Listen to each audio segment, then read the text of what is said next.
Hey everyone, and welcome once again to the Fart Fetish Podcast. It's that podcast where we seek to find the answers to the what, where, how, and sometimes why of fart fetish, and try to help give a nuanced picture of the people that have fetishes. I'm your host, Raj. Watch for new episodes on the first Friday of every month at fartfetishpodcast.com and on most major podcast platforms. You can financially support the show for free by checking out the ad-supported erotic fart content on thefartcloset.com. And now, returning to the podcast, we have Dill and the Farting Wolf. I'm always glad to have Dill here as a frequent recurring guest, but it's an additional great pleasure to also have the Farting Wolf back again as well for this duo interview. We get into topics like the content creation space, fart fetish discussions and portrayals in the media, as well as much more. So let's get into the Fart Fetish Podcast. At their request, I have altered the voices of our guests. Dill and the Farting Wolf, thank you very much for being here, back on the show once again. Um, Dill, how have you been since the last time we've talked to you? Thank you for having me back. I've been really good, just kind of doing all the normal stuff. Life's just been happening as it does. Um, yeah, don't really have any like huge updates or anything like that. But yeah, overall been pretty good. I have been getting into like our community stuff a lot more recently. But I'm sure we'll talk about that in this episode. But yeah, I've been all right.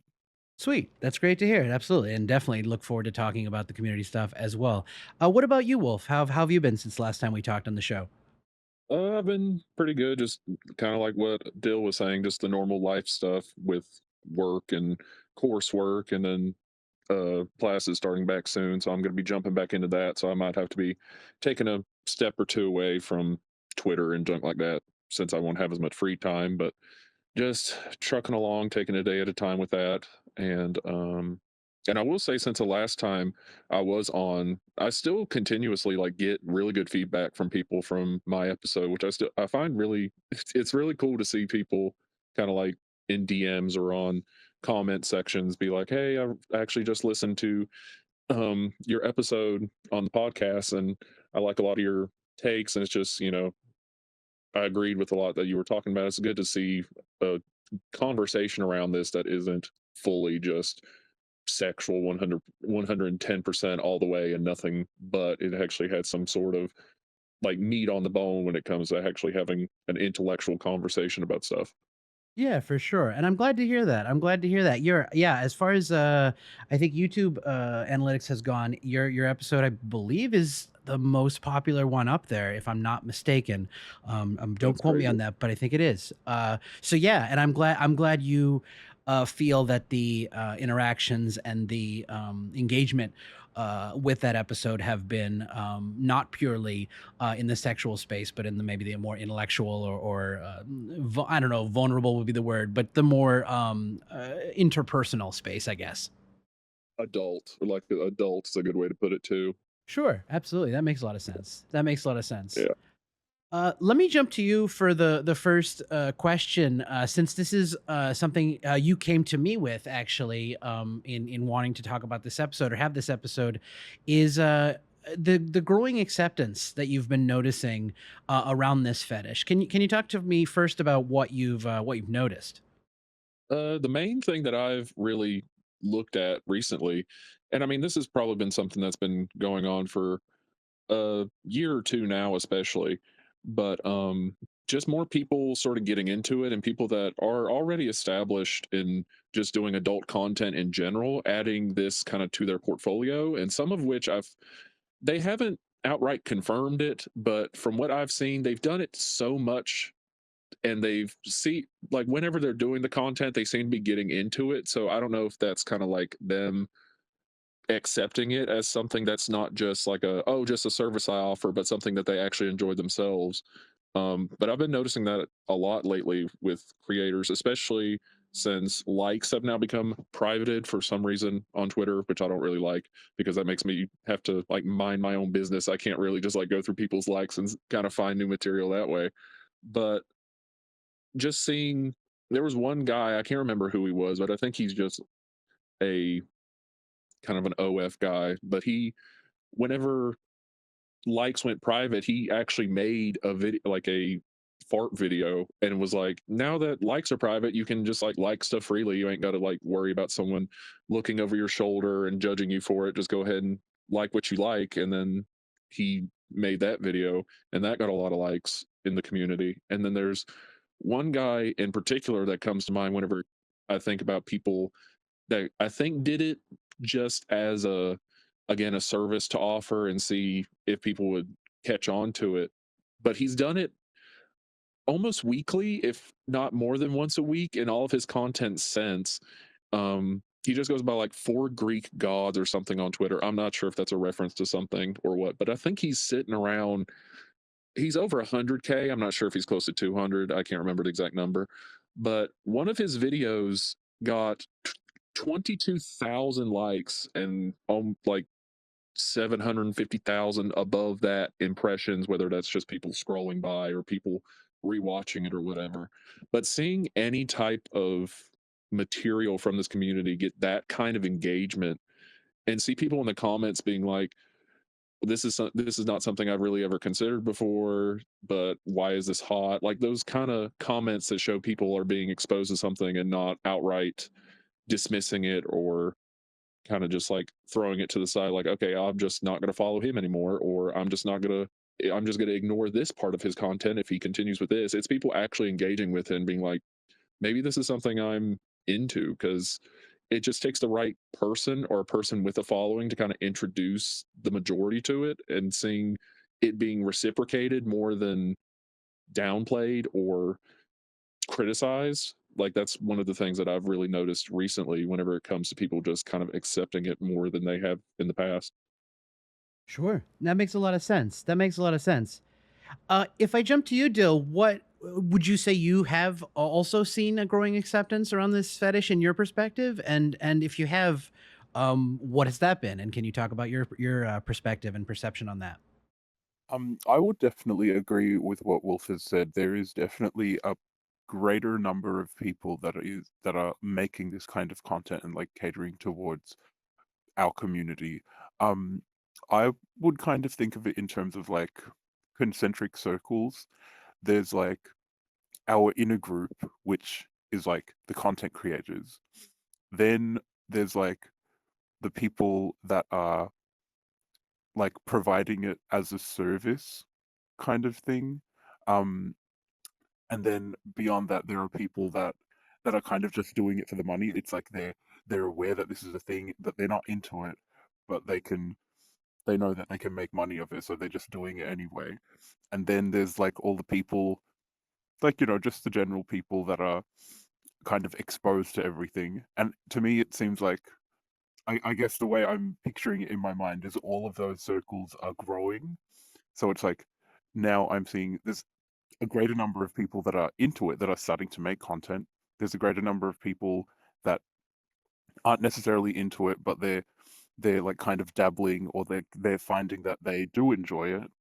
There's a greater number of people that are like, hey, we can make money off this, or like I can become popular off this because apparently it's a thing. And they're starting to make more content as well.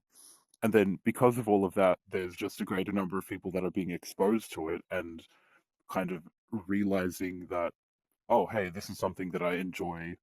Um, and it's like, I think we're beginning to see kind of like almost like a critical mass type thing, I guess you could say, where um we're kind of hitting that percentage or that number of people where it's like it's almost becoming mainstream. We're not fully there yet, but I could see it happening within the next few years, because like there are some big names, like what Wolf was saying, people with like lots of followers that are starting to kind of get into this type of content. And that's what I've been seeing recently. Interesting. Very interesting. I mean, I don't have a similar perspective to either of you in this case, from my side of things, but I find that very interesting and very encouraging to the future of the fetish. I mean, for at least the gay or bisexual or what have you side of the fetish, it does seem to be continuing on a strong path that was already, probably well established before this show, but we did get to cover it or talk about it, go on a bit of the journey, or continue on part of the journey of that occurrence, of that kind of normalization or this reaching of critical mass, which is interesting to think about and consider. What do you think is next? Where is the if my perspective, and maybe this is wrong, feel free to correct me, if my perspective is this increasing acceptance is incremental, what's the next big thing? What's the next that you if you could guess, what's the next big milestone that will be this the further normalization or the further critical mass, whatever the goal is for whoever may be speaking or whose perspective at the moment. What do you think that is? Let's start with Wolf, if you don't mind. I will say I kind of want not to backtrack too far, but as No, please. speaking to your side of things, I actually ran a poll on my following. I put out a poll tweet asking how many women are actually just in my audience, because I don't cater to like women in my content. Obviously, even whenever I'm writing captions and stuff, it's all written from kind of a male to male perspective with like the words that I use, and it's like guy and bro and all this other stuff. That kind of dude talk is what I try to play up even in like my captions and stuff. So I don't even cater to women specifically within my content, but there are still women that follow. And I was just curious as to how many there, like what the percentage was in comparison between men and women, just in my following anyway. And the poll isn't 100% done. I posted it late last night, but it's accrued almost 700. It might be at 700 now, but votes. And last time I looked at it, it was like 13% women, and the rest of the percentage is men, which isn't. It's not gonna lie, it's higher than I thought it was gonna be. Um, but that's something I guess to kind of be hopeful for and kind of look at and have a grin on your face at least a little bit. At least being on the straight side, it's not like single digits at least. But Ab- yeah. no, I didn't mean to Again, interrupt. not to Please. backtrack us. Yeah, no, I know. I think that's worth mentioning for sure. And I'm not saying anything or meaning to diminish any clear gains. I do think one segment which maybe has gone kind of unrecognized for a while because they have been more quiet generally in text communities, as it were, message boards and such, is female submissives, or females who female sniffers, as it were, in this context. I believe they in some instances may be having a bit of a renaissance, as it were. I will say, and I don't speak out of like some authority, but in my perspective, I do believe the female farter or dominant side remains to be a bit scarce, or um, majority commodified, as it were. I haven't seen any necessarily big changes in that way, but it's possible there have been more subtle changes in that area. Maybe Reddit posts, things like that, people reaching out. I can't speak to that, but I'm not going to say it doesn't exist.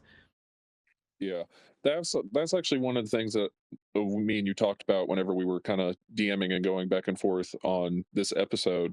Was I've noticed a lot of, not a lot, it's still a minority, but an uptick in straight men sort of getting into the fetish not in a submissive way, but more in a dominant way. And they have been posting content just of themselves, kind of, and I've referred to it in like a joking way as like a mating call for farting, because it's just like, if it makes a funny noise and animals make funny noises whenever they're trying to find a mate, blah blah blah. Like that's the kind of dumb correlation that I was making. But some of these men are on here doing that seemingly to look for women, because they're in their bio will say like in bold letters straight. And then I mean there are some that are straight that are, they'll play around with the gay side of the community, like, y'all aren't for me, but I'm glad y'all are getting something out of the content. Y'all are supportive, love you guys, just, I'm not on the same page with you when it comes to sexuality, but I see you and we're all good. That's kind of how I am with my women followers. But that was one of the things I was asking, was like, if is there like a shift happening on the straight side of the kink where it's like more acceptable, or something that's kind of growing for men to be the dominant person in these kind of situations? Because I've always seen it as, you know female dom male sub sort of dynamic, but seeing so many men kind of enter the space and kind of make their own little section of it, more so than I ever have in the past, because I almost would never see any male dominant and like heterosexual content ever. But that was one of the things I didn't know if you were privy to at all. I wouldn't say privy, but I do hope so. And Dill, I know I need to jump back to you for your question, as your answer to that question as well. But to stay on this for a moment, I wouldn't say it's something I'm privy to, but I will say that I do think it's something that is maybe subtly and maybe not so subtly encouraged in other people, encouraged towards other fetishists, that is to say, because I think there is a growing understanding in the straight sides, particularly because this is focused on the straight side, is that a fully submissive male, of this fetish, being a fart sniffer, quote unquote, as it were, isn't really a service, sexual or otherwise. And I think there's a lot of confusion or a lot of ignorance around the idea that someone who is a farter, on the female end at least, will enjoy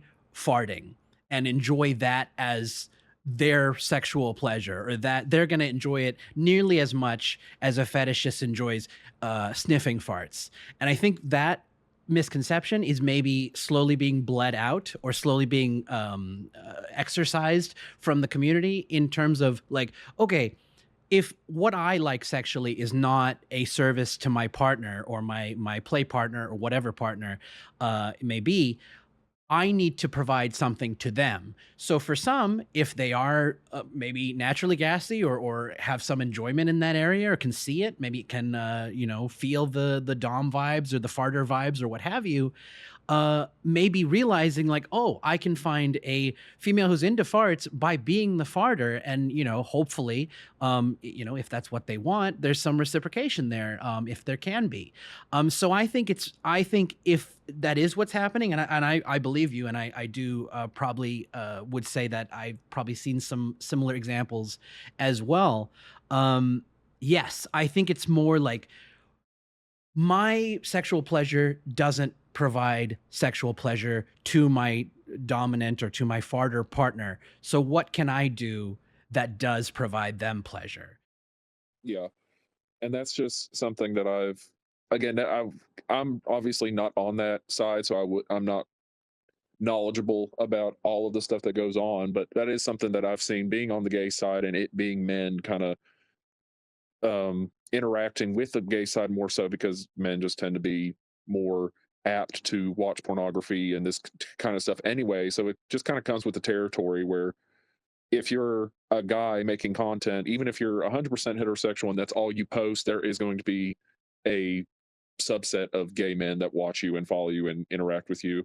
And we'll get, I think with some of the later questions we'll kind of get into this a little bit more, and some of them are really graceful with it and just kind of like, hey, like I mentioned earlier, like I'm not on the same page, but I mean, I'm glad, thank you for supporting, I mean, glad to have you here, you're welcome. And then there's some that are very not that, and it's like, why are you DMing me? Don't DM me. And there have been people like that in the past where it's like, I don't like getting DMs from dudes. I've told you again and again and again that I don't want that. I'm looking for this, and this from this community. I don't know why y'all are like, even interacting with my stuff. Because there are some guys that are just like that for whatever reason. But I will say it is just something that I've found interesting, again, being from the outside looking in, of seeing more men get into the dominant role whenever it comes to the heterosexual side. Absolutely. Absolutely. I do find that very interesting. And I do think, I do agree with you that, it should be taken, with grace and understanding of the community you're in, regardless of whether it's who you're catering to or not. You know, we don't always pick who likes our content, and we should just be happy that someone does enjoy it. Obviously there's a line of like, oh, now you've this is too personal or whatever, but like up until that point there's really nothing. It's really difficult to, let's say, like, oh, don't DM me. People get into this really self-righteous attitude sometimes, and it's sad when it carries over into something like this, where it should just be fun, where it should just overall just be a fun thing. Let me jump to Dill, back to what I was saying. It's not that far from this topic. Is Dill, what do you think is maybe the next big hump of getting fart fetishes to be to reach that critical mass, or getting it over the critical mass, or what's the next big milestone you see? I think the next kind of stage, ironically, is somewhere where we've already been before, and that's having more spaces for our community, for our people to do our thing. And like on the gay side, we've had MAR, male ass rippers, before. This is like, I know I've talked about it with you on the podcast before. I I feel like maybe 10 years back, probably even longer than that, um, where, this was like a space for people with this kink to like find each other, get to know each other, talk to each other, all that kind of stuff. And lately, like quite recently, within the past couple of months, I am seeing more of that kind of thing happening, where people are kind of like getting together. Um, there's been a lot of, for example, live spaces on Twitter happening where, people from from the gay side at least, they will, it's not even like necessarily a kink focused thing. It's just like, hey, I'm just going to be talking for a while and come join in on the conversation. Um, and I've joined in with a couple of them, and like it's really, I find it really enjoyable because it's not always a sexual focusing. Like it's like, yes, we have a common understanding of this experience, and everything that goes on, but like a lot of the time it's people are just kind of just being chill and just talking with each other and kind of having more of a sense of friendship. Um, and that's been happening on Twitter. I know that there's a couple of Discord servers where people are kind of getting into that as well. Um, and yeah, I'm kind of sensing more of like a move from where a bunch of strangers all separated from each other by time and space to a kind of space, I guess, where we are coming together, and I believe that will be the next kind of iteration, the next phase, the next era, if you will, of this kink. Um, and I'm kind of excited for it. Um, yeah. That's awesome. That is a great, I don't know if the word would be prescription, but that sounds like a great potential for the future that I look forward to occurring and being the next kind of big stage in terms of connecting people, which it sounds like you're saying is already starting to show its its feelers towards that direction. Wolf, you mentioned to me that you started seeing you'd been seeing some articles regarding fart fetish in recent days. Can you talk about those articles? You know, what are they saying? Are they good, bad? Do you recall any of them specifically? One of the first ones that I actually saw was from your Twitter page for this podcast was some statistics that came out of Clips for Sale, where apparently fart fetish had been reaching like number two in the world for global sales as far as videos go, rose like 430% or something crazy like that. Um, that was one of the main ones, and then somebody else sent me, and this is kind of an article based on that clips for sale information, but it was from like the Daily Mail, and it was titled "Study Reveals that Disgusting Sexual Fetish that it's the second most popular in the U.S. and it's a stinker." Okay, I mean the title kind of is obtuse or kind of abrasive towards it, already kind of painting it as something disgusting or whatever. So I mean, it's already kind of stepping on a has some weird footing just going into it. They haven't really explained what it is, and they're already kind of painting a picture of how you should think about it.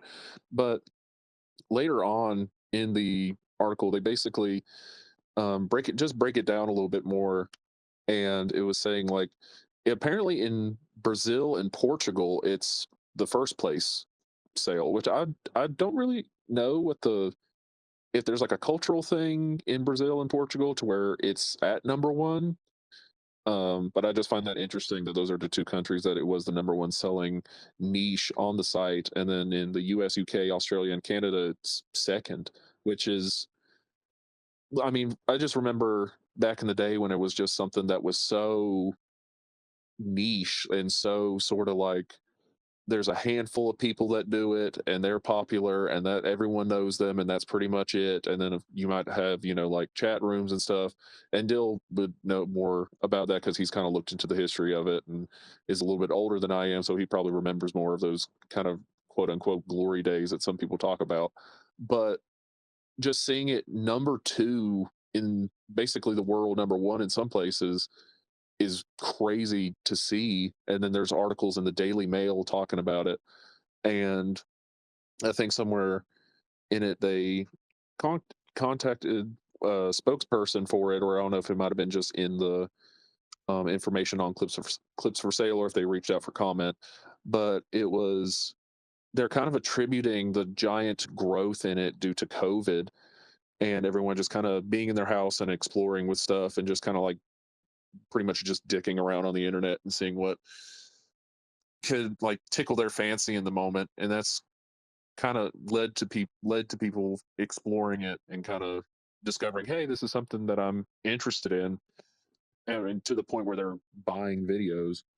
And another one that I actually managed to find whenever I was doing kind of some research for this podcast, one that came out actually in Men's Health was back in 2021, and it was titled like "Guys with a Fart Fetish Explain Why Toots Turn Them On," and it's better than the other one because it doesn't outright paint it as gross. They just tell you what it is, and then it's basically just a thing where they ask one gay guy and one straight guy and just kind of ask them what they enjoy about it and why, or you know, why they find it attractive, and they both it's interesting to see them two side by side and them kind of comparing and contrasting how uh one finds it attractive and how the other finds it attractive. But that was another major article again in Men's Health, which is a giant magazine, has a fart fetish article. So it's just crazy to see how far everything's come in regards to just it being something that's even uttered in a public place, let alone a giant magazine, giant newspaper, whatever news outlet, what have you. But those are some of the ones that I've seen recently. There might be more out there. Um, I think both of these articles, they whenever they try to explain it, they reference an article. I think you've referenced it on the podcast before. Um, article back in 2013, wherever it was, they just asked like three or four guys what they were, basically the interview thing where they were just asking what they find attractive and when did they discover it was a thing and yada yada. But that was like the only article that these people could even reference whenever they were writing theirs in Men's Health and Daily Mail. They said, well, there's not much written about it, but in 2013 there was this study by some psychologist, or there was this article written by whoever, and it was just dark and nothing was written about it for, I guess, a decade or a little less than a decade, until Men's Health wrote one in 2021, and then the clips for sale information came out, and then Daily Mail wrote a little piece about it this year. So those are the main ones that I've been seeing, but just seeing them at all is just kind of, I guess, awe inspiring is a weird way to put it, because I wouldn't say it's that serious, but it is something that's like, you kind of feel like you've been off to the side, kind of in your own little weird space for so long, and to see it have a light shined on it by big media people is very interesting to see and kind of encouraging. Yeah, I concur. I agree completely that that is encouraging, and it does seem to be that the growth is, I want to use the word exponential because it makes me sound smart, but like the growth of these articles is coming faster and faster. Like there may have been a time where they there may have been a time where they came out a lot less frequently, like maybe, every couple of years or what have you, and often written by I'm not trying to make a judgment call here, but publications that are objectively less reputable, just because they're not, as known to the masses, as it were, whether they be local or different countries or what have you. So the prevalence in more mainstream publications of note. I know there was that Vice article. I don't remember what year that came out as well. So there is quite a bit of increasing discussion happening in spaces that are not just clickbait. I guess that's what I'm trying to say. They're not just clickbait, trying to get attention by using some keywords, and trying to bank off SEO stuff. What about you, Dill? Have you seen any articles that were regarding or about fart fetish, and what has been your perspective, if so? I don't think there's been any like specific articles that I can recall. I do know that in general, like, yes, it is becoming more prevalent in the media, and I think I can talk to that a little bit. There was Please. one example recently that I think probably all of us will be familiar with, even if we're not watching the show, The Boys. Um, that caused a little bit of a stir on Twitter, at least, because Twitter is like that, where people will jump on the smallest thing. But like, especially on our side of the community, like, for the people who don't know what I'm talking about, but I'm sure you all know, there was the episode of The Boys where like there's this one guy that has like a sex dungeon, and he he gets one of the characters to like sit on a cake, and then he asks him to fart on it, and um it's a hugely popular show. Like, everyone I know is talking about it. I haven't even properly watched it. I've just seen clips here and there. And like, to see that kind of representation on the media, like, yes, they're kind of making fun of it. They like, it's not like, I guess, faithful representation. In fact, I saw in like an interview with the director or something, they specifically went out looking for the most out there kind of fetishes to be like, okay, we have to use this and include that in our show somehow. Um, but like, that was just a recent example of like, oh, this is now in mainstream media. And I think more and more of that is happening, and I think around just like kinks in general. For example, like in my circles of like real life friends, like people like occasionally will just make jokes about like various kinks and stuff. Farting specifically has never come up, but you know, like everyone's like, we have jokes about, you know, oh, we're going to be starting an OnlyFans. Little do they know that I already have. Um, but yeah, there's definitely a more mainstreaming of this kink and of kinks in general, which I have been seeing, and I think, you know, it's to do with that whole the concentric circles are growing, so it's like people that haven't been exposed to this are being exposed to this, and some of these people are in the media, and then they talk about it in the media, and it just adds to more people being exposed to it. Um, in another example I can think of, uh, not I don't think it was specifically for a fart fetish, but it was, you know, adjacent. There was a Brazilian personality, shall we say, who was into scat, but I think farts as well.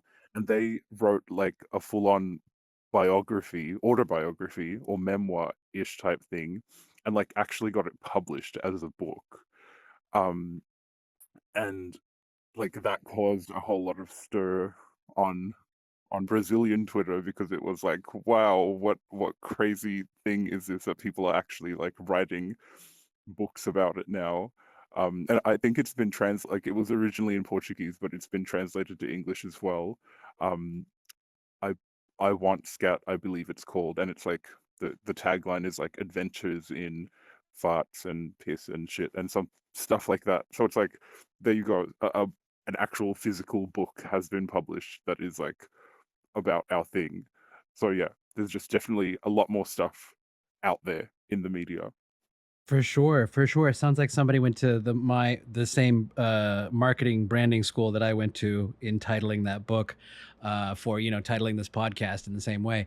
Um, s- but that is interesting. I agree that, you know, that is all very intriguing of this, and undeniable, because I was aware, I had seen that more recently, just the scene. I'd not really watched The Boys either, but I had seen reference to that scene in The Boys. You know, before that I had mentioned the ass eating scene in Girls as a you know, advancement towards this kind of acceptance or growing acceptance of alternative sex. So I think that is all increasing more and more, and again, heralding or upholding. I think the media the media representation is important, even if flawed at times.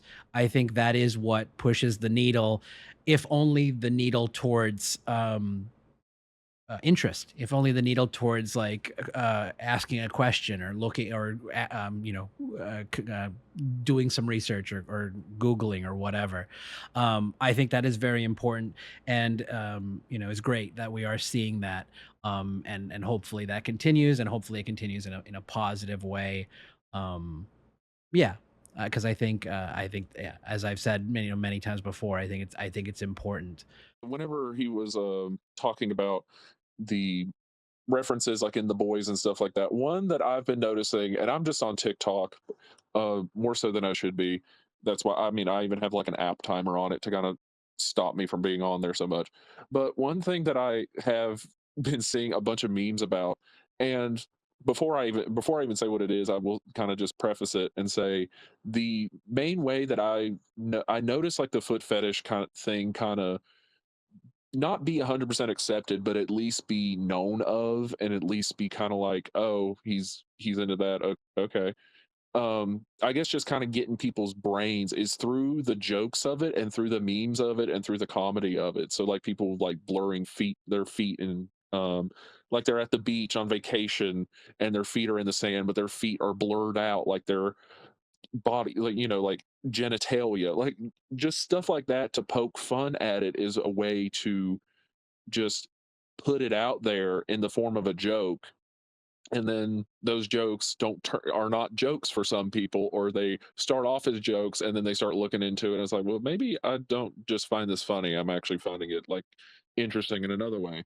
But as fart fetish thing, and it doesn't necessarily it bleeds that line between scat and fart fetish, which a lot of us, there is a hard line in the sand between the two, but I guess you can consider it exposure. But since Ice Spice, I don't know if she's considered a rapper or what her like music style is particularly considered. I don't really listen to her.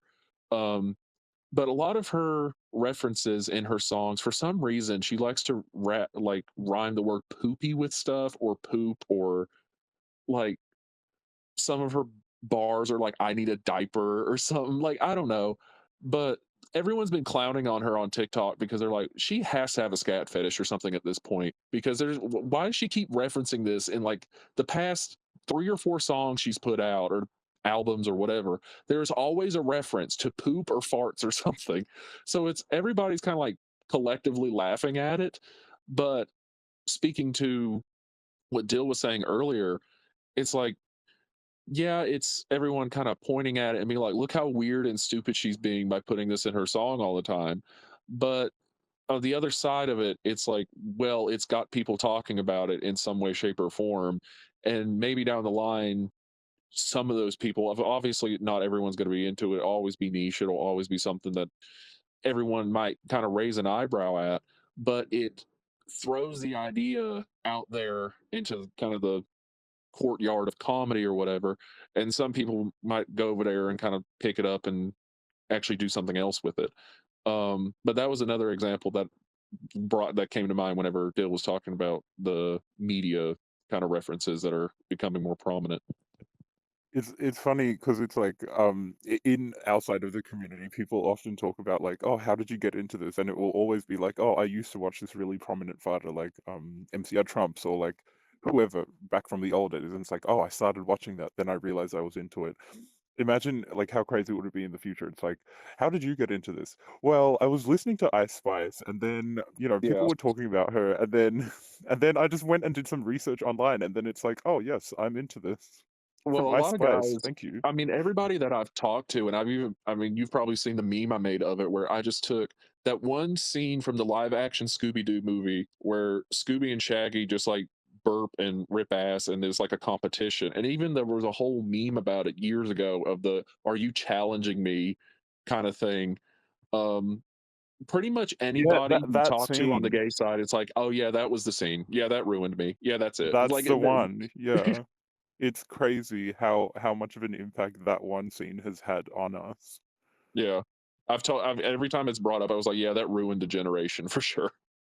I mean, it certainly has been brought up on this show for sure. Though not as much as I'd thought. Well, no, it has been. It has been. I think I'm thinking of something else. Um, yeah, but that is interesting. I agree with what you're both saying, and it will be interesting for sure. The kind of changes that occur because I mean, other than my more personal origins, like the first contents I watched were certainly not something anyone's watching anymore. I know one of them was like a Newgrounds animation that was made parodying Britney Spears's "Oops, I Did It Again." But that's fucking ancient. I don't hear anyone mentioning that anymore, or Britney Spears for that matter. Um, It'll be crazy. Like you'll get some comments on this podcast being like, "Oh, that was also me. I also watched the Newgrounds parody. That's also why I'm into this." that's true. That's probably fair. Adil, let me jump to you with that same question. Do you have any stories of people in your DMs? I feel like we've talked to you before about interactions, not necessarily DMs all the time, but do you have any comment or stories of your interactions as of late? Um, Not really. Nothing like hugely controversial or anything. Yeah, like there's always going to be like um those kind of people that are only in it for the sex stuff, and it's like the people who are dry that can't have conversations that they will start messaging me, and like we talked about this back when I did the episode with Jules about like how you can't even string a full sentence together. You're just like WYDHRU, and I'm just like, I have nowhere to take this. So that still happens. That's still a thing, which is really annoying because it's like as much as people are expanding and more people are getting into this, it seems like the number of people that are, I don't know, it's reaching all like the dry, soggy bread personality type people that like can't talk, can't message and stuff. And it's yeah. Um that's still a thing. Um I guess one other kind of recent, I guess more controversial, big annoying thing that happened was, and I'm sure we'll talk about this a bit more, was there was one certain account which is very much hated in our side of the community because they are they steal videos and sell it for like extortionate amounts of money for like a subscription. Um, and this account, they had like a whole bunch of other like bot accounts, and they all only follow each other and they don't follow anyone else. Um, and like they kind of, I made a comment on a video, um, and they kind of all like piled on me for being like, "Oh, that's inappropriate. You shouldn't be I talking completely about." forgot about. Yeah, you know what I'm talking about. Yeah. Yeah, because I think I Um, made a tweet about it. yeah, and it's like they're all trying to like accuse me of, you know, grooming or whatever, and it's just like, no, that's not what it was. And also like no one likes you, and we all know your fake accounts. It's all like one person using multiple accounts, and we know that for a fact because they all only follow each other. One of the um ones that I didn't block actually tried to do that with me. Like, and I blocked probably at least 30 of their accounts, and one of them that I didn't block tried to say because I used SpongeBob or something as a reference to relate back to the fart fetish community. They were like, "Ew, you're talking about a kids show like with a freaking vomit emoji. Like you're pulling for straws so freaking hard to get people into some sort of controversy just to get eyes on your stupid page. I don't understand about like what the long game of that is because I don't understand how much money he could even be making to warrant this much like chronically uh, online switching it's between accounts stuff. it's desperation. It reeks of desperation. And like I, I don't know. Props to this guy for being incredibly resilient because he's been around for a couple of years now. And like he's it's that meme that you've put out, Wolf, of like that SpongeBob scene, ironically SpongeBob, where it's like, how many times do we have to teach you this lesson, old man? Where like we'll kind of pull him down or like get him blocked or get him banned or whatever, but then he'll just come back under a different name. Yeah, And like now he's pretending to be like some Korean media company or something. yeah. Yeah, it's BR just isn't like BRK Media or something. yeah, that one.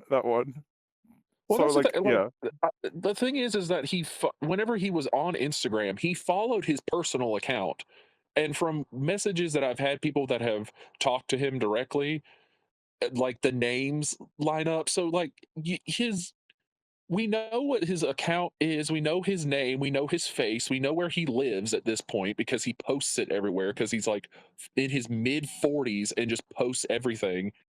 So I mean, it's just like not only are you dumb enough to kind of like go into a place where people don't want to be constantly basically exploited by you for money I guess for people that are too stupid to realize, hey, you can just like watch the full video on this person's account and not be charged $50 a month or whatever.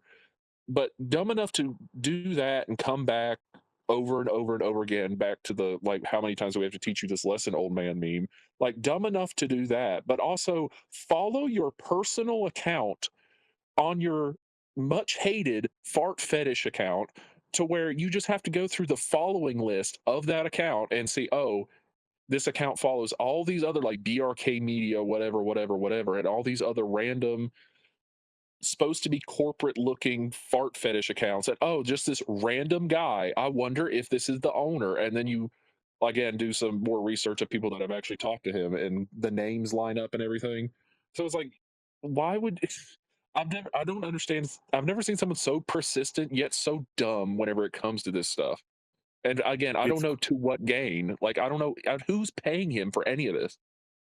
it's crazy.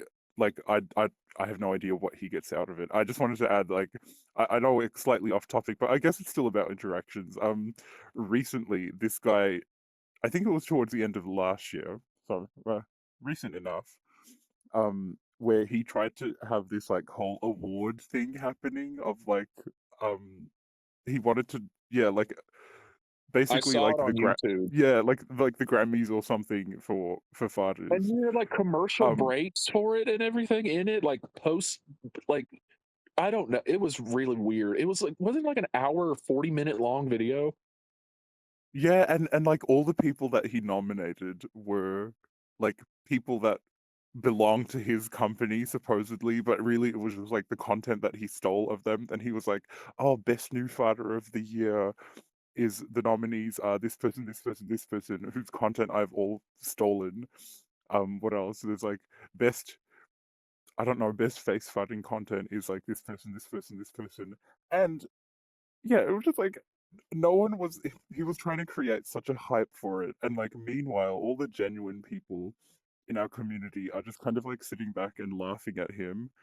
Um, and yeah, so like I have no idea what what he Mental gets illness. out of That's all I this. know to say. That's really all I know to say because I don't understand the obsession with it to the point where I don't know how many hours of this full grown man's life have been wasted trying to like hunt down and upload and make videos all centered around fart fetish content that he has stolen. Like I don't understand how a rational thinking person that like has a job, pays their bills, has family that loves them, and all, and like it goes out with friends on the weekends, has enough time or mental capacity to go out there and just pester people for pretty much no gain other than people being like, hey, can you not steal my stuff?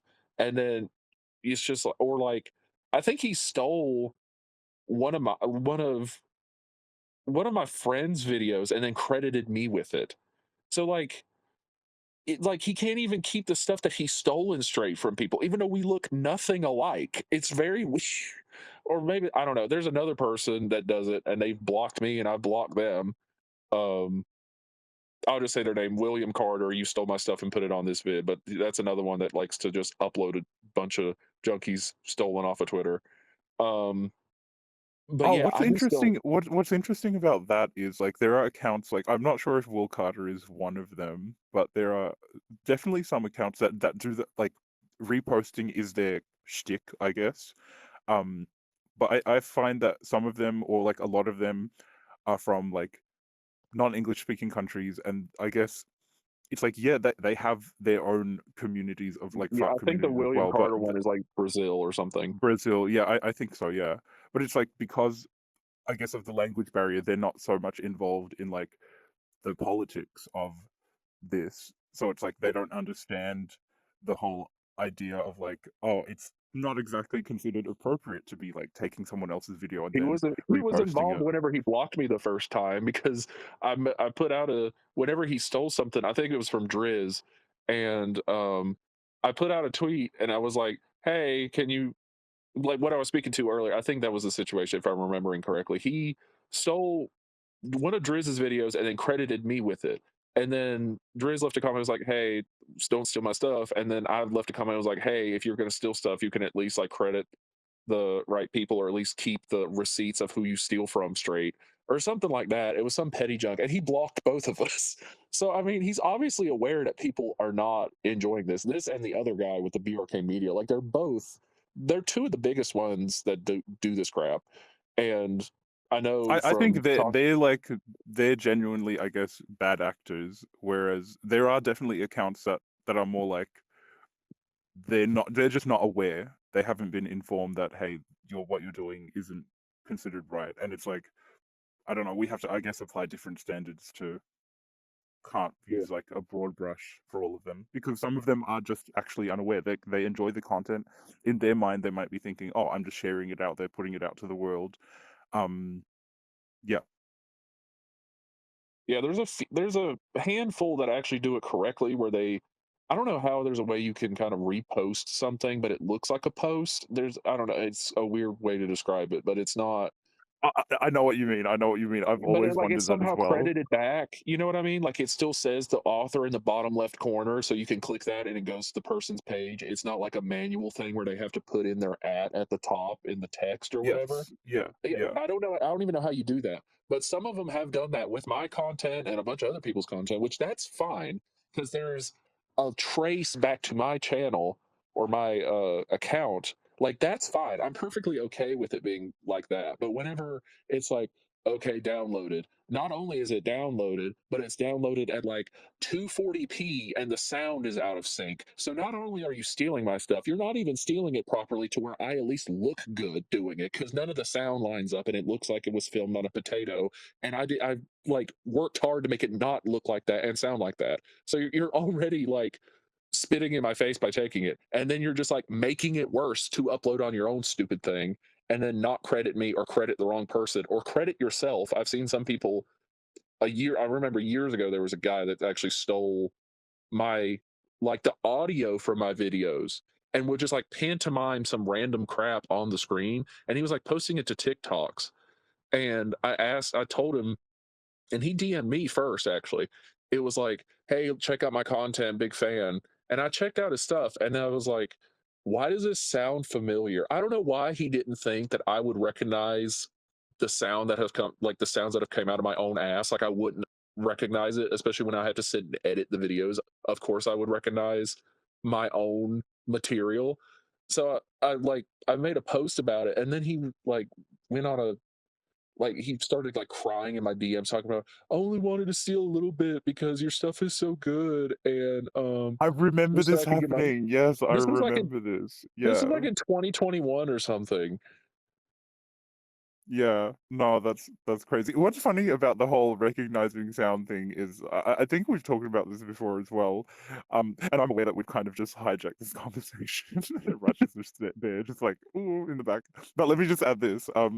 It's really funny how there are people that well, like there are the content creators and everything, but then there are people that just like not necessarily perpetually online, but like they're very into this, which like good for them. Um, and it's like they can recognize like just by the sound of like who did what kind of thing, and like if something is off they will fully police it. They will be like, It's nah, this isn't right. Or some they'll kind be of like like, oh, reverse part these identification. It sounds stupid, but it's very real. yes, yeah, exactly. It's like they've listened to it enough that they can put a name to a sound, and Yeah. it's like great. There's a new skill for humanity that we definitely needed. Yeah. I will say it is very interesting because I don't think content piracy is nearly as this intriguing on the straight side of things. It tends to just be people. I'm assuming someone buys something and then re-uploads it to this vid, and that's kind of the end of it. There's really not much else, there, whether it be policing or whatever. It's kind of most of the policing I think just is handled through what are they called? Those automatic takedowns, which you can do through like Clips for Sale or whatever. Maybe OnlyFans has a similar whatever, but yeah, it's much more bureaucratic and not nearly as interesting. So that was interesting to definitely listen to. One thing before, because I don't want to get away from it without giving Wolf a chance to mention it. Because I asked you the question, but we jumped back. Wolf, tell me regarding DMs, because maybe we got a taste of it in a bit of that conversation. But do you have any stories about people, in your DMs that you'd particularly like to share? I mentioned a little bit of it back in my kind of like interview episode, but there have been people over the years that have like large followings will go into my DMs and be like, "Hey, big fan, can't really follow or interact with your content because I don't want to alienate my audience, and but love your content." And with that, kind of speaking to the whole acceptance thing, like we were talking about earlier, I think especially with likes being privated now, um, that kind of I guess, barrier to entry whenever it comes to interacting with content is down with for some of these people. And I made a tweet about that. I was like, well, at least some of the shy guys can like interact with my content now and not feel judged about it, even though you could have like set your likes to private anyway before, but whatever. Um, but yeah, just stuff like that, or people kind of like what Dill was talking about, the haze, like get hay 30 million times. And it's just very like, I don't know what you want me to do with that. You have no profile picture, no description, no media, literally no followers. Like, I don't know what you want me to waste my time with by just like sending me hey. At least the some of them will at least try to get your attention. One of the funniest ones, I don't think I replied. I should have replied to him because it was funny. It made me laugh. It was like, can you make that can you make that thing roar like a um lawnmower on a Sunday afternoon? That one did catch my attention, but at least some were trying to be funny with it. Um but yeah, whenever it comes to DMs, it'll be the hey people, or sometimes there's people that are just hey, like your content, just wanted to say that. um or some It's always fun whenever it's somebody who's just new to the whole kink, because they're like, hey, I didn't even realize this was something for me. I mean, I only realized like a couple weeks ago I saw a video and now I'm watching your stuff. And that it's always cool because I tend to ask anybody I start interacting with, like, is this a new thing for you, or is this something you've kind of had lifelong?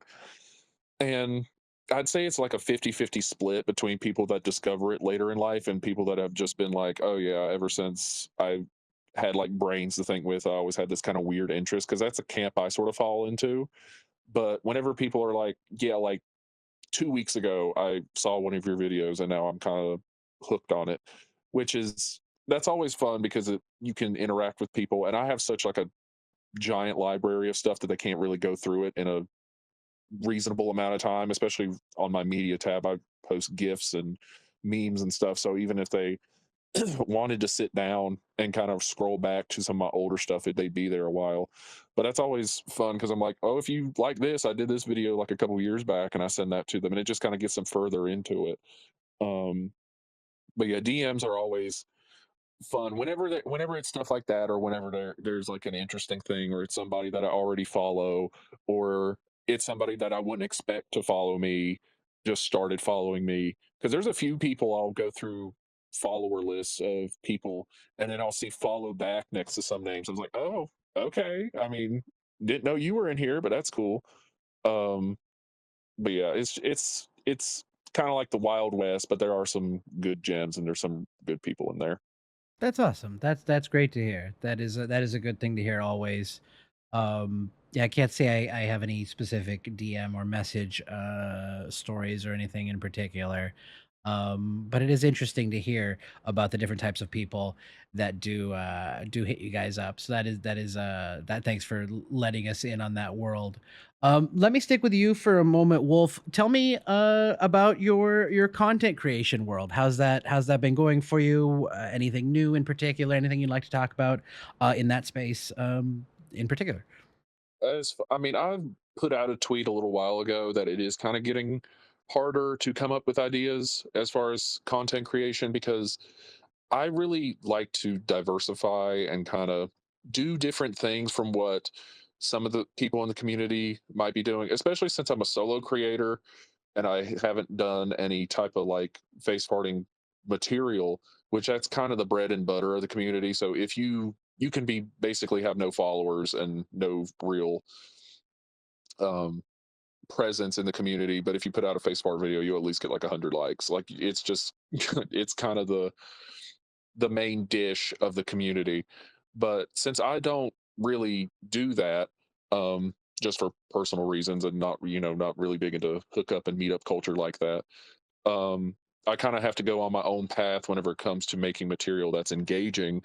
So I've been doing that mainly just through um, kind of like outfit ideas or cool concepts, or I'll put background noise in some of my videos, or I'll frame the video in a certain way, and kind of I try to make a scene out of the little that I have, which is just like a Walmart tripod in my bedroom, and that's pretty much it.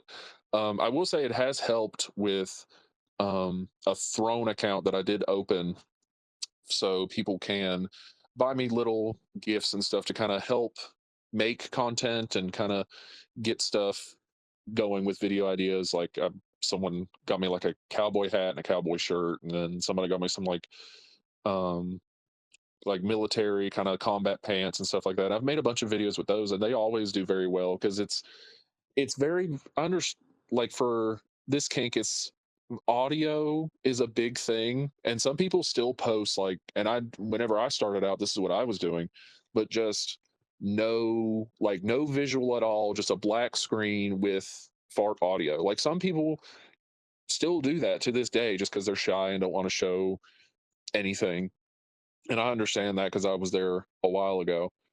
um but for me, I try to add and give a visual experience that is high quality and up to my standards. So I try to make sure everything's lit well, try to make sure everything's kind of framed in a good way. I try to not be like at weird, awkward angles in a like dingy sort of area or in a weird position. I try to get everything um to like a pretty high level of quality for my own personal like validation, I guess. Um but with all that being said, um coming up with video ideas has been harder recently because I don't like doing repeats really. Like one video in specific that I'm thinking of is there was a video that I did where I was just in a bathtub and it was like a bubble bath situation.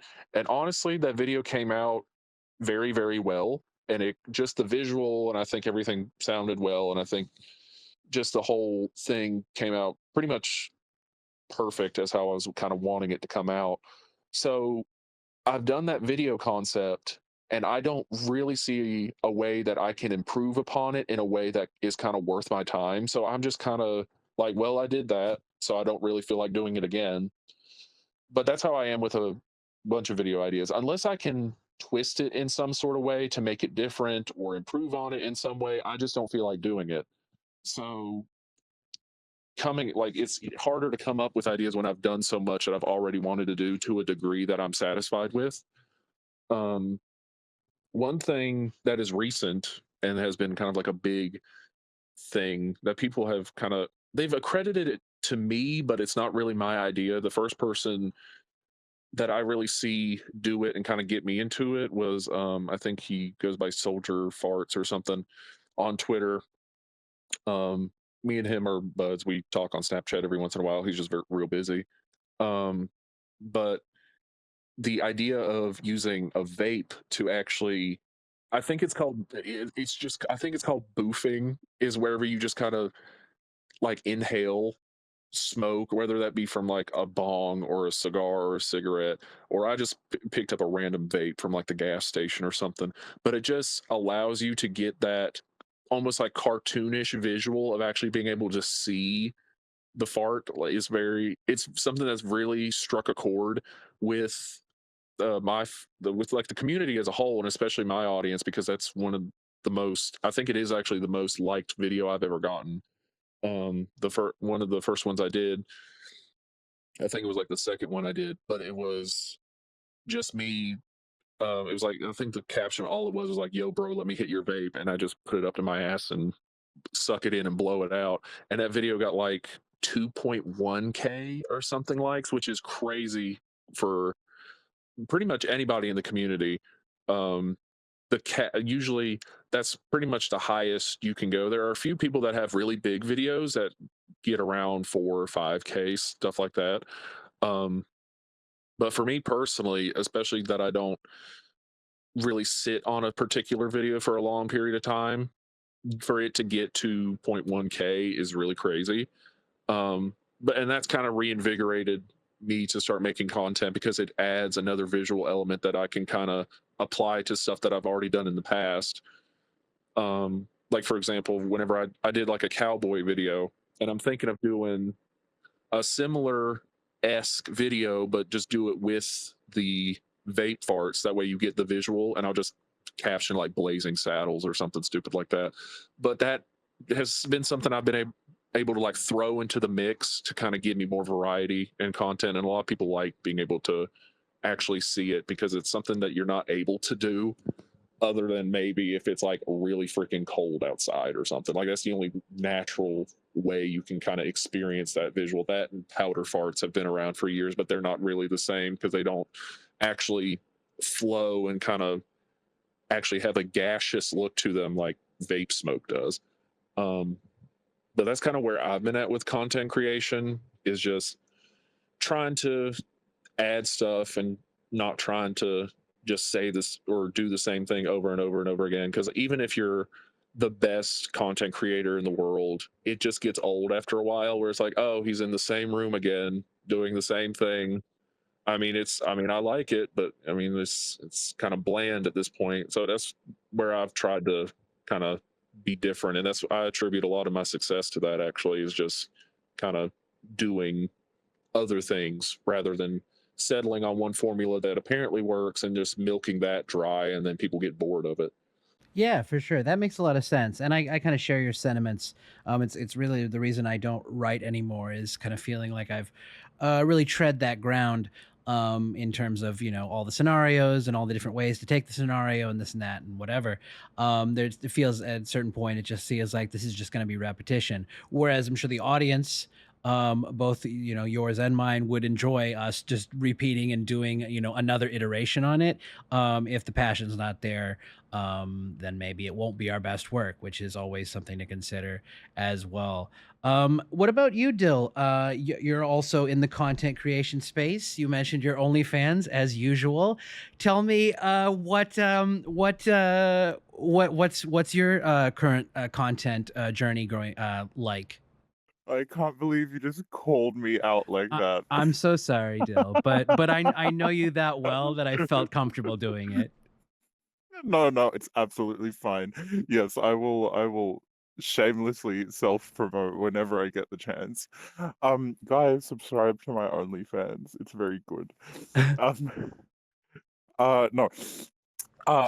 Firstly, to add to what Wolf was saying, like he is, I would say, definitely one of the most creative people in the community. I think it's funny because, like, I think with creativity in general, like a lot of it comes through when you put limits on yourself. Um, and because Wolf doesn't go for like doing partner type face fighting content or just like meets in general, then it's like, yeah, you have to come up with a whole bunch of other ideas to kind of uh keep it fresh, I guess. And like even if it's more so for yourself, because I think in general, like the audience out there, like, not to be what's it, like, shaming them or anything, but like their standards aren't exactly high. I'm sorry, guys, it's true. It's very controversial. Yeah, I think you're about to get canceled, but But no, it's I'll actually back true. him Like up. people, I'll back okay. him up and say if the title of the video is longest fart ever or something and it doesn't even get like to the double digits of seconds or whatever, like just title it something else. Just like work within it. Let's not kind of shoot for the moon when we can't really even hit the mailbox outside. You know what I mean? Just let's go ahead and see what we can do. wow, wow. But no, you are so right. And like, yeah, it's true. People, once again, I hate to be like talking lowly of my audience. I love you guys. Please subscribe. But like some people out there, like they just want the porn. Like they don't care what it is. They just want something to get their 3 seconds of pleasure and like be done with it. And it's funny. It's like I think or it has been talked about before. I'm not sure if it was with me or another guest on the podcast. But like, people just are constantly wanting new stuff, even if it's the same kind of video. It's like because it's a new thing, there is that dopamine hit, and it's like, oh, new thing. It looks exactly the same as the old thing, but it's new, and my brain is happy because of that. And like, so yeah, it's definitely possible for people to put the same kind of thing out there constantly and like still kind of ride that wave because I think humans are wired that way. But if you're putting like creative constraints on yourself like Wolf does, then then you're kind of forcing yourself to kind of try different things and be creative.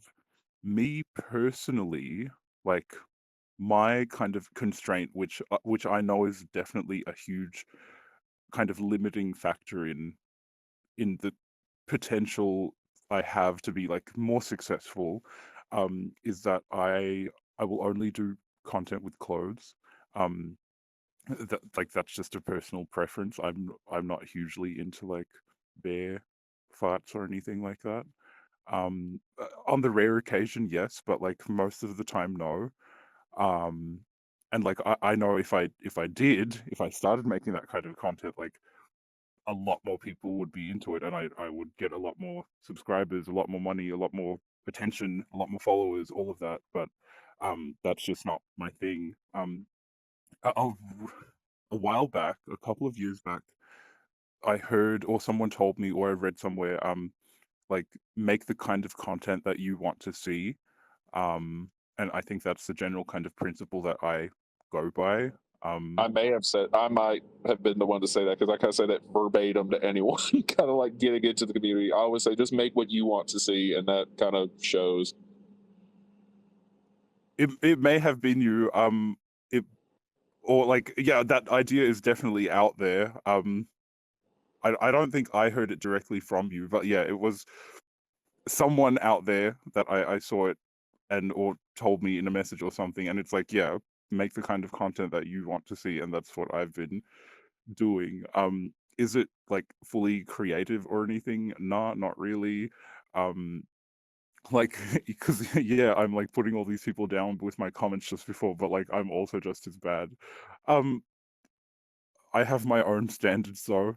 Uh, like you know, if it's like it's hard to describe like what exactly will do it for me because there are some kind of I guess competing factors where it's like, oh, if you like this, then you should like this other thing as well. But no, I don't like the other thing. But why? And it's hard to explain. Um, but yeah, I'm trying to do more like meets and stuff. Um, and I guess I'm lucky in that I've got like locals here that I can meet with regularly, and it's not like a hookup type thing. I'm actually just their friends. And it's like, we'll visit each other, we'll catch up with each other, like we know about each other's personal lives and everything. So it's like we're just friends that happen to have this thing in common, and they're more than happy to support with my content creation because they get something out of it as well. And as do I. Um, I think I'm starting to also kind of move more so into that phase of like I do want to kind of like enjoy this for myself. Because like yeah, I like the content creation, but sometimes I think I've talked about this previously as well. It's like I don't want to be the one doing all the work. Like that kind of content creation isn't exactly enjoyable. Um, like yeah, and sometimes I just want to like explore the fetish with someone, not necessarily for content, but because like that's what I enjoy. Um, yeah, and it's just kind of about like navigating between those two sides of things. That's kind of where I'm at right now. For sure. I don't want to put too much pressure on you, so feel free to pass this entirely if you feel so. But I think it would be probably helpful to people in the audience if there's anything more you could talk about that sort of or those sort of contradictions within you. And I don't mean to say contradiction as a judgment, but more as we as humans, I think, are often made up of contradictions, and I think that's probably more common than not, and maybe even in this fetish. So if you have anything to speak on that, I would be interested to hear it, and I think other people would as well. But again, no pressure. No, that's fine. I'm trying to think like I can't think of a specific example, but in terms of I guess videos that I've liked, um let's say for example with Wolf's content, like he does stuff bare, he does stuff with clothes, he does like more I guess fetish type content and I guess more casual type content that it just happens to be a fetish, if that makes sense. Um, there are wolf bear videos that I like, that I enjoy, that do it for me. Um, and there might be another person that has like similar type content that it doesn't do it for me. And I guess on the outside looking in, it's like, well, they're kind of the same thing. Why is it that you like one and not the other?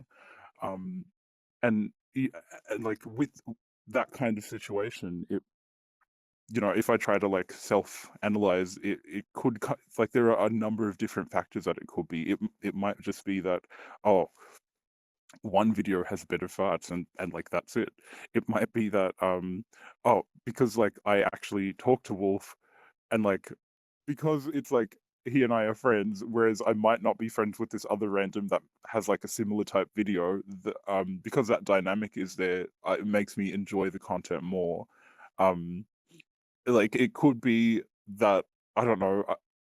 Yeah, there's a whole number of reasons that it could be where I like one thing but I don't like the other, even though like objectively I should like the other. And that could happen even for like the same person. Like it could be the same person makes one video and then they make another video and it's like, oh, but it's the same person. You should like both of them. But it's like, no, I don't. um, and it could be a similar type video even, but it just might be like, oh, well, I don't know. I was just like in the mood for it when they made that first video, but like I wasn't when they made the second one. Um, yeah, it's hard to explain, but I'm sure I'm not the only one that's like that. Well, I wonder if it's and feel free to jump in and correct if it's not, but I wonder if it's just I think merely there is a I mean, the word is bias, but I think we have a tendency to like the things that our friends make. I mean, and I don't say that in a we blind ourselves to the quality of it, but we like the things that are come from our friends because they are our friends. It I mean, I know that to be the case with my film and other work for sure. So yeah, I could definitely see that applying in this type of case of even if the content is a one-to-one comparison the same, the person isn't. So I could see that being a large factor in determining the enjoyment of it. I would definitely agree with that. And I think it even applies to relationships that aren't friends. Like it could be two people who are both like strangers to me, but it's to do with their personality. Like one of them could be that like alpha dom jock, like money grabbing type, whereas the other one, like, yeah, they're not actually into the fetish, but they're just doing it for the money, but they actually seem to be a nice person. And because they're a nice person, I'll enjoy their stuff a lot more, even though it's in principle like the same kind of content. For sure, for sure, that makes a lot of sense. That makes a lot of sense. The next topic I have is a bit of a larger one. Not that these previous ones have been small topics, but um, there was a desire to discuss kind of comparisons of the gay and straight sides of the fetish, and I think we've done a little bit as well, but not in an official like. I'm now opening up the floor to this discussion. So, I mean, Wolf, why don't we just start with you? Do you have any like specific what do you call them, things you've noticed or specific ideas or anything specific, I guess, to use the word specific a third time, that you want to share on this particular topic? As far as the comparisons between the two, I mean, we talked about it a little bit whenever on DMs and on my episode even, and of course earlier in this podcast episode. Um, but it's just like I mentioned earlier, the dynamic looked like it was shifting, or there's something coming up where it's a more male dom kind of situation seems to be picking up steam in the community from whenever again I was looking from the outside. It seemed to be predominantly, if not only, a female dom situation. And I mean, we've talked about it again throughout this episode about the kind of ways that content is treated differently between the two sides. And you've mentioned it on previous episodes in Junk a lot, where it's on the gay side, it's more of a mutual sort of trade type of situation. And on the straight side, it just seems to be more of a commodified, sort of commercialized. I make this video, you buy it, and then okay, you bought it, now leave me alone type situation. Um, and I mean, that's whenever I did that poll on my on my page to kind of gauge what how much of my audience was made up of women. It was interesting to see because, like I said earlier, I don't really cater my content towards that audience, but there are straight women in there enjoying my content, kind of, I guess, just on their own volition, which is interesting to see and, encouraging for the men that are out there putting out content of themselves, ripping ass and stuff like that. Sort of like that stupid meme I put out where it was like, oh, it's a mating call type situation. Um, but yeah, that's kind of been my perspective of it. And I mean, where it's bled over into the gay side in a bad way, I think we have another question coming up that kind of speaks to that. But yeah, that's kind of been my perspective on it. For sure, for sure.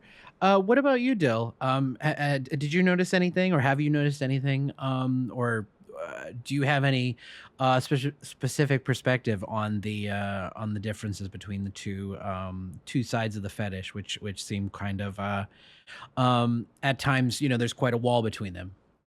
Yeah, definitely. And I think that like yes, it mainly the difference is how um how content is treated and the kind of hierarchy that exists like amongst in the gay community that like the hierarchy is in terms of content creators and content consumers. um but like the content creators amongst themselves, like it's it's more of an even playing field, whereas on the straight side, like yes, it once again it's the creators and the consumers, but the consumers can never become the creators the because the creators are not wanting to be consuming what the guys are putting out. That's probably a really nonsensical way of explaining about yeah, It we've makes talked about sense. this before. It's like yeah, we've talked about this before in like one of my earlier episodes where the the girls are not going to be interested in anything that the guys give them most of the time. However, um I have been seeing a lot more like straight content coming out, which is more engaging with the community, like on the straight side as well. And it could be like when I say engaging, it could be like kind of I guess respecting the community as people. Um, like rather than just I'm a woman, listen to my farts and give me money. Like that from what I've seen at least, that kind of thing used to be a lot more, 5 years back, whatever, during that time. Whereas now it's more like, I'm a woman. Hey, I know you guys are really into this. Tell me what you think. And it's like a bit more engaging and interactive. And there's not that sort of like um the women are kind of fully pedestalized and they're kind of untouchable and we can't reach them, and like we have to be completely forever grateful for every little speck of attention or whatever that they give to us. It's there's I guess I what I'm noticing is a bit more of a leveling. um One person that comes to mind is and perhaps she may be controversial, I don't know your opinions on her, Gassy Lexi, I think her name is, I think, from Uh-huh. memory, Gassy Lexi. Yeah, where she even had her own little, I guess, like podcast style interviews where she's with her husband. Are That's they right. married? I think they're They are. married. Um, yeah, where where they're talking about this kind of stuff, and like she had that whole controversy recently where she was like, "Oh, I'm the only creator with an actual fart fetish," and that was funny. There were all the memes about it as well. Um, oh, I got sidetracked. What was I saying? You were talking about Gassy She Lexi and the yeah, memes. she's putting stuff out there that kind of makes the fetish more, I guess, accessible. And the fact that like her husband is involved in her videos and stuff, I guess, goes to the uh,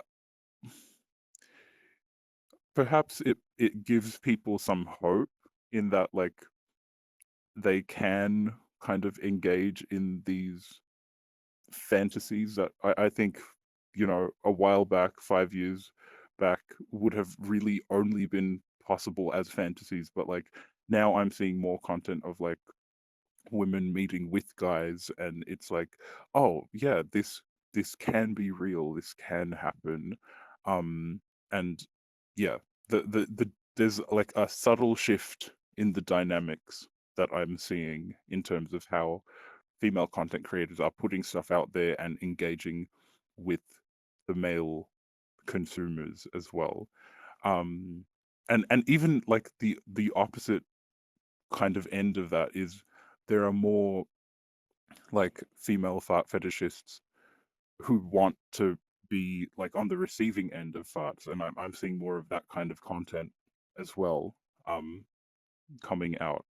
And I guess that gives guys a bit more hope as well, because it's like, oh, there are women out there that actually do have this fetish and like, would want to, I guess, engage with me. And yeah, that's just kind of what I've been seeing recently.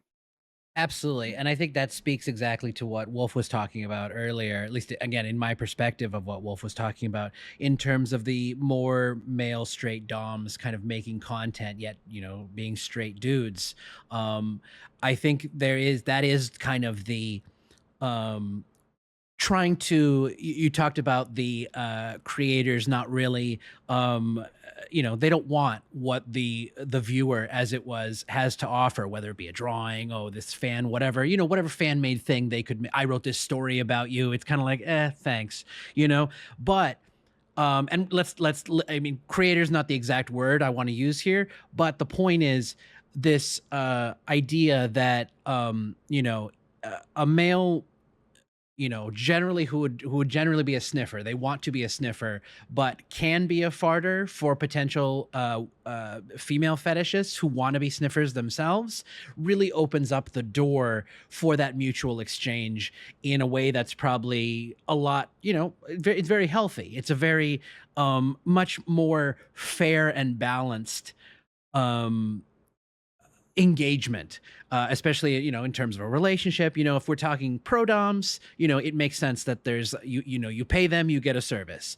But with this whole like, let me provide something that's actually engaging, sexually fulfilling, interesting to you, you can maybe reciprocate and do the same for me. That is, I think, what's happening in terms of these more straight males coming out onto the fart scene, in my estimation. And I think that really speaks to what the word you used exactly, Dill, is leveling. The leveling of that field, because um, the the sad thing about the straight side of the fetish is it's caught up in the heteronormative propaganda ideas of like these shallow, um surface level male friendships. And I'm not saying every straight male has a friendship like that. I'm sure there are many friends who have really engaging and vulnerable relationships with their male buddies. The point is, as a whole, there's still this very anti intimacy. And I use the word, I know intimacy is maybe a dirty word in this context for some people, but I don't mean like intimacy like I want to fuck my buddy. It's really like the idea that you want to know them on a deep level. I'm not talking about some guy you met at a bar yesterday, but you're friends of 5 years, 10 years, 20 years. Like, if you don't know your friends on a deep level after that much time, I don't know how you can use the word friend. But I'm not here telling people what labels to use for their interactions, but that's my perspective. And I find that to be a strong, like, force field that kind of prevents, um in lieu of having women to engage with in this fetish, which you were talking about is perhaps improving. I think the male straight side handicaps itself with its perspective on male friendships and what they can be, and what they should be. And that's kind of why I try to speak to this show a lot, is as much as whatever impact I can have, if any. I'm trying to encourage that that's not the way it has to be. It doesn't have to be so shallow and cold and essentially nothing. Again, I don't want to use harsh language against people's relationships, but yeah, I really think there's something significant missing in a relationship, of especially of a long period that's not deep. I feel the same way about relationships. Having a relationship that's very surface level, a romantic relationship, that is to say, feels almost like what was the point? And I speak to this as someone who kind of watched it with my parents. I'm like, why are these two people together? And um for whatever reason, that's besides the point. But the point is, um, it seems like a disservice to the human experience. But beyond that, it's really a disservice to all of us as a community, when there really can't be that kind of engagement. That there's this fear of male intimacy or male vulnerability with each other. And that's kind of the mission of the show. And that's kind of the big difference I notice. I don't know what your guys' perspective on male vulnerability within the gay side of the fetish. I have an idea, based on previous conversations and these conversations as well.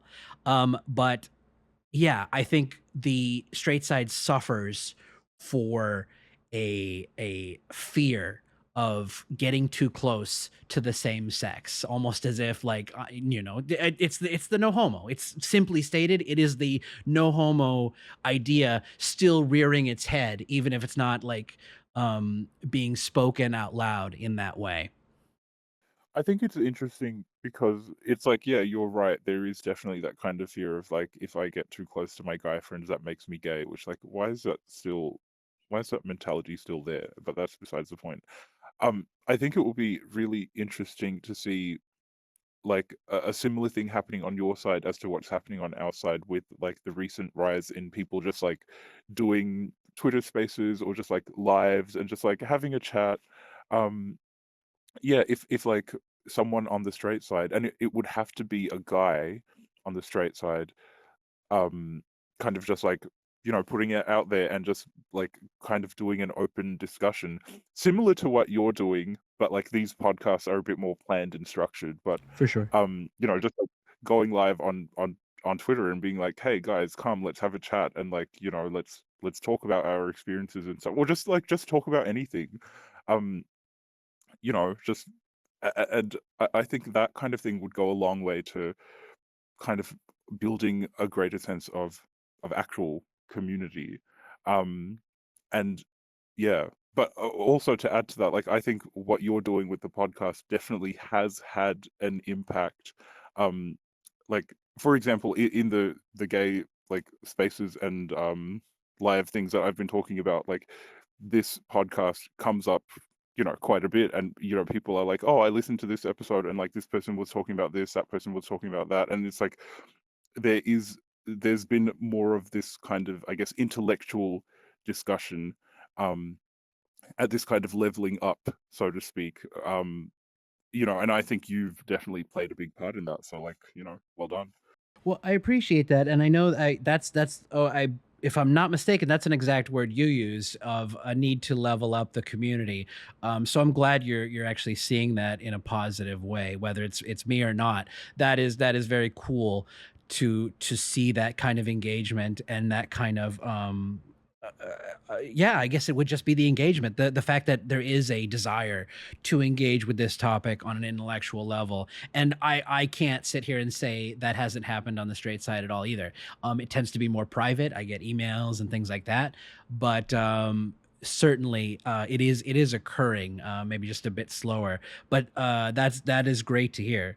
It's interesting. It's possible a space, an area for me to do like an online munch or something, as it were. A munch being if you're no one's familiar with the kink community term, it's basically a kinky meeting in a vanilla space. So like you go to Denny's and you have a bunch of kinky people in vanilla attire, at a table at a Denny's, maybe in the back room or whatever.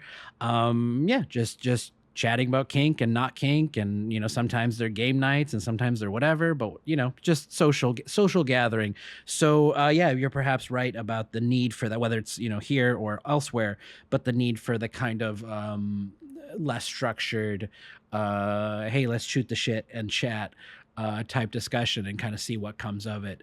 The only other reason I come out so strong on this, my desire, I guess, to level up the straight side too, is as I get older, I'm knocking on 38 now. I sit and lament and regret, not maybe doing this a lot sooner. Not that I had the idea to do it, but not trying to be, at the very least, whether it be podcast or not, but be more open about it. Be more accept myself, because that was really the delay in all of this. It tends to be first you accept yourself, and then you can start to go out in the world and not make your case is the wrong word, but essentially find people who also can accept you, because not everyone is going to. It's just a fact of life, fetish or no fetish. But yeah, because I think there's also the reason why I encourage it at a younger age. Obviously, age of consent. I'm not talking about that, but yeah, the doing it as young as you can, because you're going to get to, when you get to my age, you start meeting people, and I think in your 20s and what have you, people are more like, oh, a fire fetish, that's weird, that's quirky, let's try that. I'm not everybody's going to be like that, but people are more likely to be that. When you get to close to your 40s, people are like, I'm Christian, I want a family, I want children, and I don't want any of those things. So it becomes harder and harder to find people that are going to be more interestingly engaged with this kind of quirky desire that we have. So that is also one reason why I come out so fervently on trying to encourage, our listeners to, try to accept yourself as soon as possible, and start taking that on the road, as it were, to building that trust and vulnerability with the people you do have those connections with, because it's really important, and you are going to, whatever age you start at, you're going to wish you started earlier. I'm almost positive. Wolf, one thing you mentioned is a feeling of like disrespect and laziness that some consumers or viewers perceive from certain content creators. And I think both sides of the fetish, in terms of content creators, have some awareness of this. But can you talk more about that and your thoughts on it?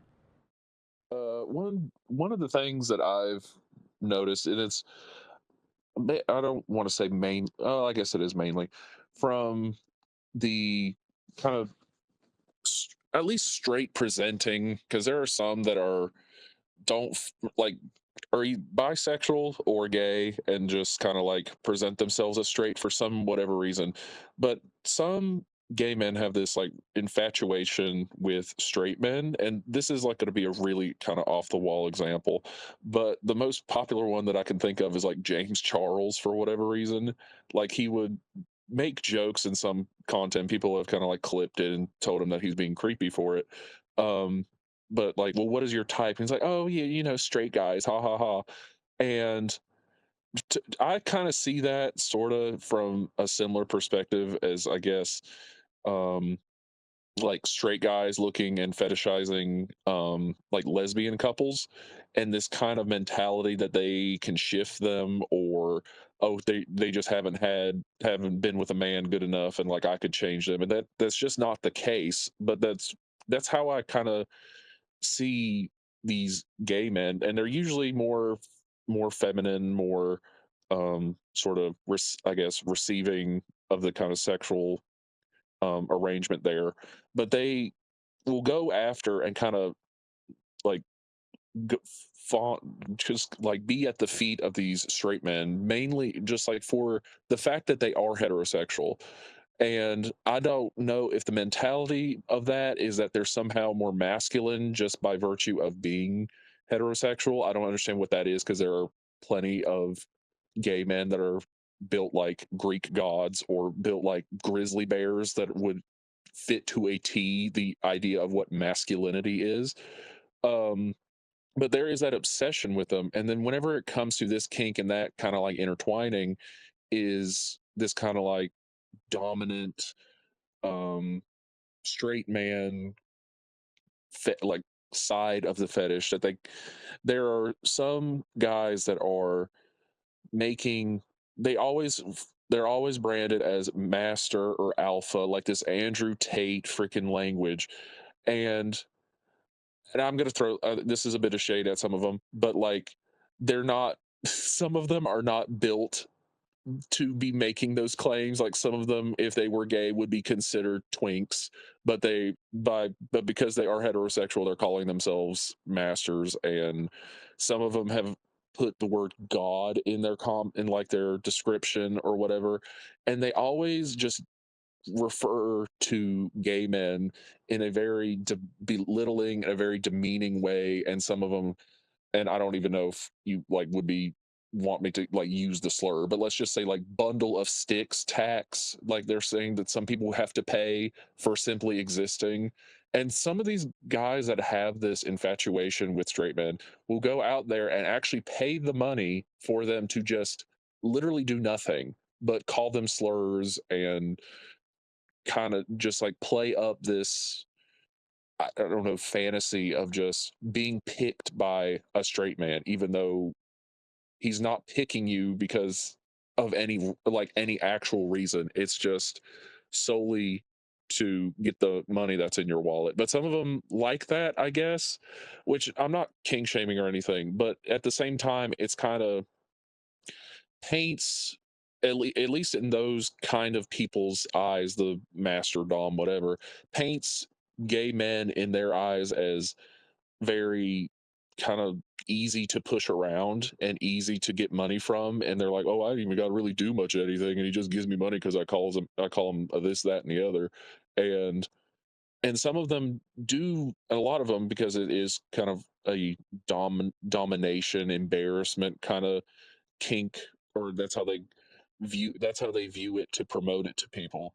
um they'll make fart fetish content, and it is the laziest, worst lit, worst angle, weakest, like, not, it's like a whoopee cushion could do better kind of stuff that's coming out. But they hype it up and then they like spit at the camera and say slurs and tell people to pay money for a like 2 minute compilation of them doing just that. And 80% of the runtime of said video is just them moving around, setting up the camera, saying slurs, putting like doing pretty much nothing for the most of the runtime of the video, but then like asking $30 or whatever, and people pay it. Don't forget the unnecessary grunting and moaning. Like Yeah. they've let out like the tiniest thing, and then they're all like, "Oh, Or listen to that." or like I was mentioning earlier with other people, like the captions will be like the biggest world record setting, like, all this kind of like really huff that F word and all this other junk. And then it's quite literally sounds like someone's like almost tripped with their sneaker on a basketball court. Like it is so high pitched and short and pathetic, but because oh they're straight and I'm gay, and then that's kind of like hot to me. Like that's not really a dynamic that you should really kind of be striving for, or kind of incentivizing by paying money to these people for doing just that. Again, it just it's kind of like self-deprecating, but not in a kinky sort of way where it's just at the end of the day, it's just some random straight guy that is like 19 and 120 pounds soaking wet, taking your money for doing the bare minimum. And it just, I don't know, it's almost, I would consider that almost like self harm in a way to do that to yourself. And again, these guys that put this material out here are just constantly fed this idea about gay men because they get the money and they get the weird comments for doing this bare minimum stupid material. And it's just it's something that I feel like sets the gay side of the fetish, or just like gay people in general, back by putting this idea in people's heads that they can just be pushed around and have no quality standards for anything. I think we need to start like a coordinated attack. It's like whenever whenever one of these straight types puts out a video, it's like you, me, and like all bunch of like the gay side people. We should just like reply under it with like much better content and be like, no, we're the people that you should be following, or something like that, just for funsies. I made a video like a year or two back with a caption that was kind of poking fun at that. It was like, "Hey alphas, this is how you actually rip ass like a man." And then I just kind of I just did what I normally did, and that video got pretty popular. But but that's what I mean. I don't seeing people that do will either like do straight up harm to the community or do so little to even warrant attention, get so much praise, is I'm just looking at him like, what are y'all doing? Like this guy probably wouldn't piss on you if you were on fire, unless you paid him, of course.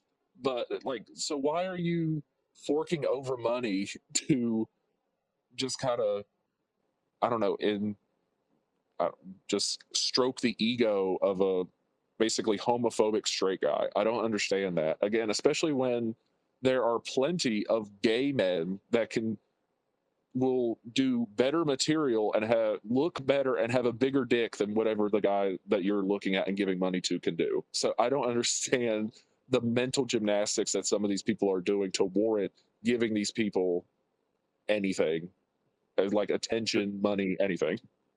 There's probably like some deep psychological trauma in But there. yeah, that's like with like the daddy and son stuff that if I see it, I like instantly scroll because I'm like, well, I don't want.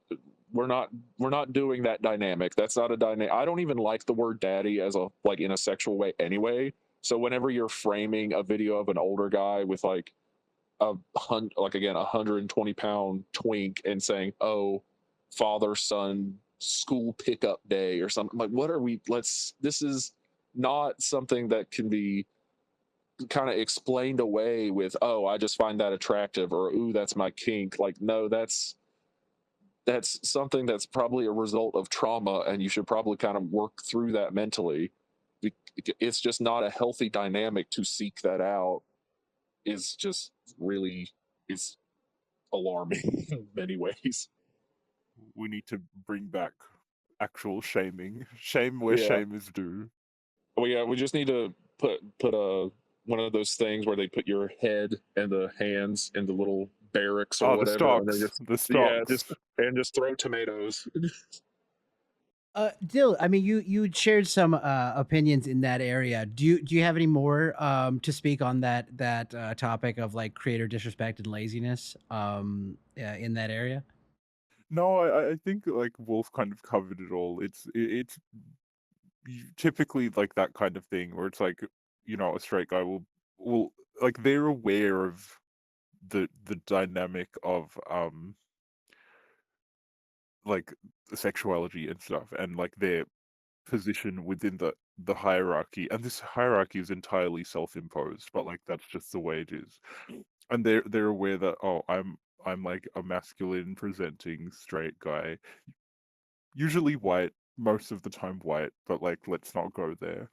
Um and they're aware, like they know that like they don't have to put in that much effort, and they're gonna like reap the rewards of it, and they can be lazy, they can be, and they know they can get away with it. And yeah, we don't want that to happen, but it does. And it's like the, a lot of like my circle within the community, we're aware of this, we're against it, we don't like it. And I mean, like the people I regularly talk to, most of them are content creators, but not all of them are. Um, but then there are like so many other people out there that, you know, that don't really engage with the community apart from consuming videos and stuff. Um, and they're the kind of people that enable this to happen, which is, it's sad because it's like we can't really reach them, but they're the ones kind of perpetuating this problem by enabling the alpha types to kind of get away with being lazy. It's the same thing with those repost accounts that just steal content. It's the people that just sit in their chair at home and then get off, and they don't really care about the optics of it or the morals of it. It's just like, oh, it's here. This guy reposted it, and I ain't got to go looking for it. So I'm just going to get off to this, throw them a follow, and give them a like. And these are the type of people that enable this kind of this like behavior within the community. Because I know nobody that actually puts effort into making content and actually engages with the community has anything to do with these accounts that do that type of stuff.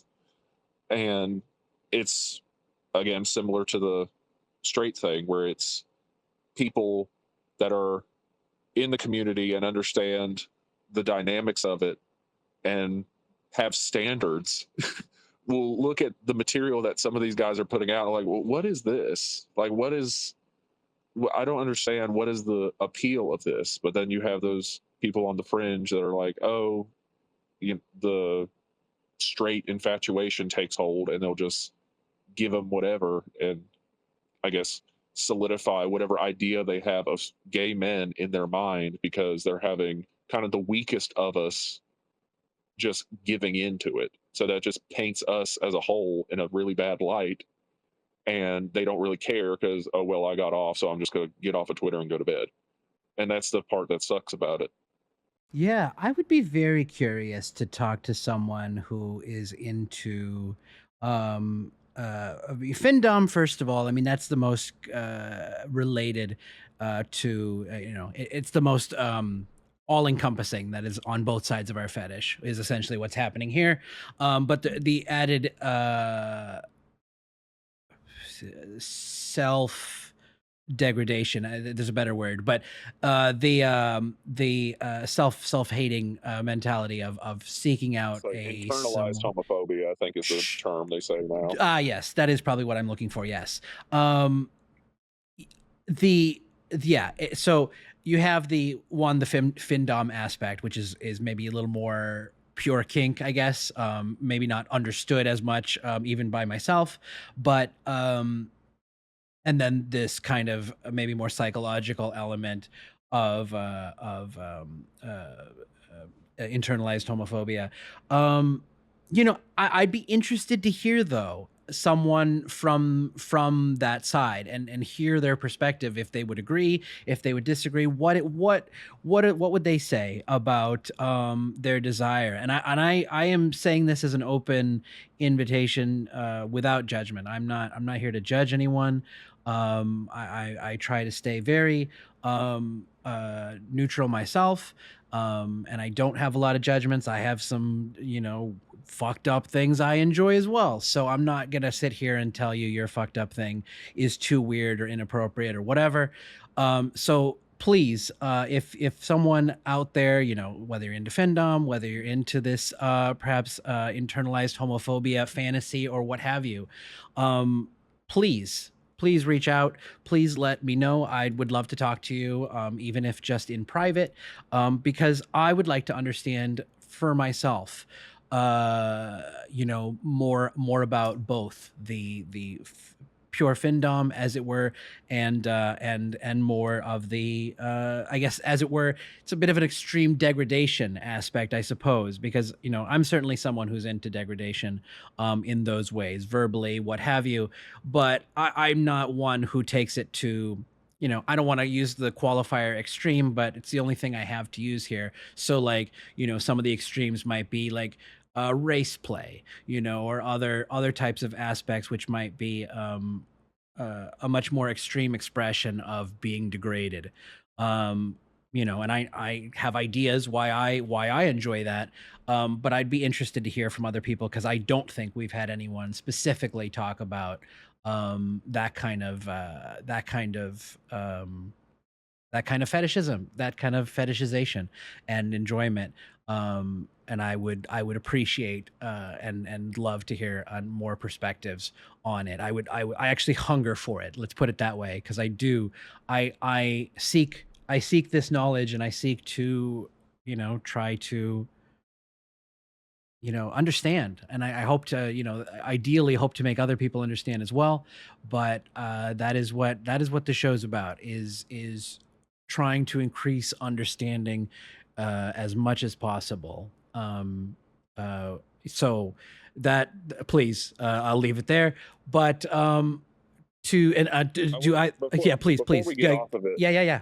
I was like, I wonder if there are some straight men that actually view it, because I know um lesbians do not usually view straight men kind of fetishizing them as a compliment in any way, shape, or form, because it's usually seen as some like creepy thing. And I wonder if there is some straight men, obviously the ones that are not kind of catering to gay guys that do this, but I wonder if there is a population of straight men that actually see that fetish I can't say the word, fetishization, whatever, um, of them, if they see that as insulting, akin to how lesbians see straight men fetishizing them insulting. Because it is kind of like it's kind of like two sides of the same coin. Like, they're not for you, they're not looking at you, but because their sexuality is a certain way, you're looking at them and kind of like licking your lips in a weird way. And it's kind of like, don't look at me like that. I mean, I wonder if there is some straight men that actually view that as kind of like, bruh, don't do all that.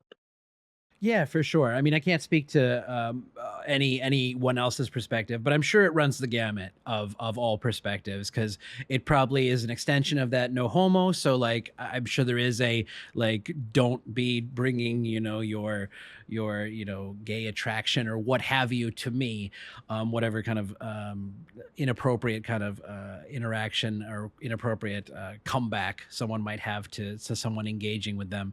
Um, and I'm sure there are some that are maybe fine with it, or neutral, or don't give a shit. And there may be some that enjoy it. I mean, maybe those are the ones that are doing the content. I mean, yeah, it seems like if they're doing it, they do enjoy it. Maybe they just enjoy the money, like some other content creators on the, on both sides, for that matter. But yeah, that is an interesting thought experiment. I don't have um, more perspective on it than that, but it is interesting. Dill, do you have anything to say on that?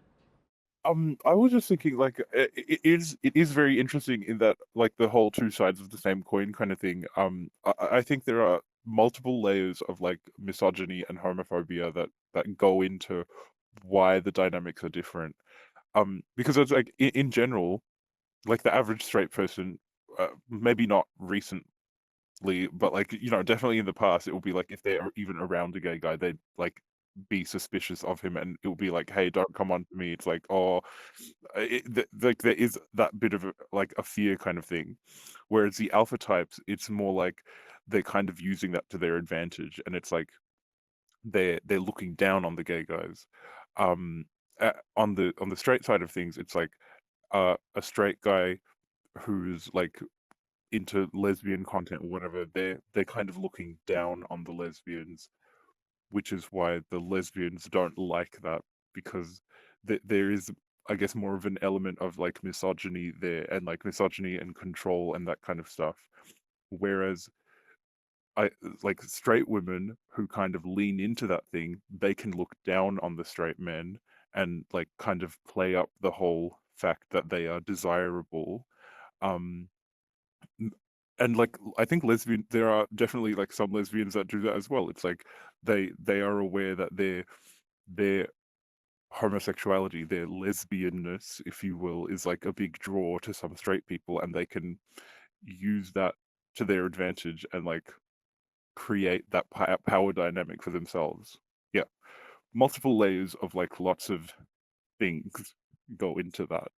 For sure, for sure. And I think there's, honestly, there's a lot of probably it's not even maybe lesbianism like outspokenly, but there's much content already that's either like whether once there's like two women, I think there's already the brain is set up for lesbianism, whether they do anything intimately or not, because that's kind of how the content's set up. Oh, two women are fighting at me or whatever. I think the brain gets activated in the same way as, uh watching lesbian in whatever context, if that's your engagement, as well. uh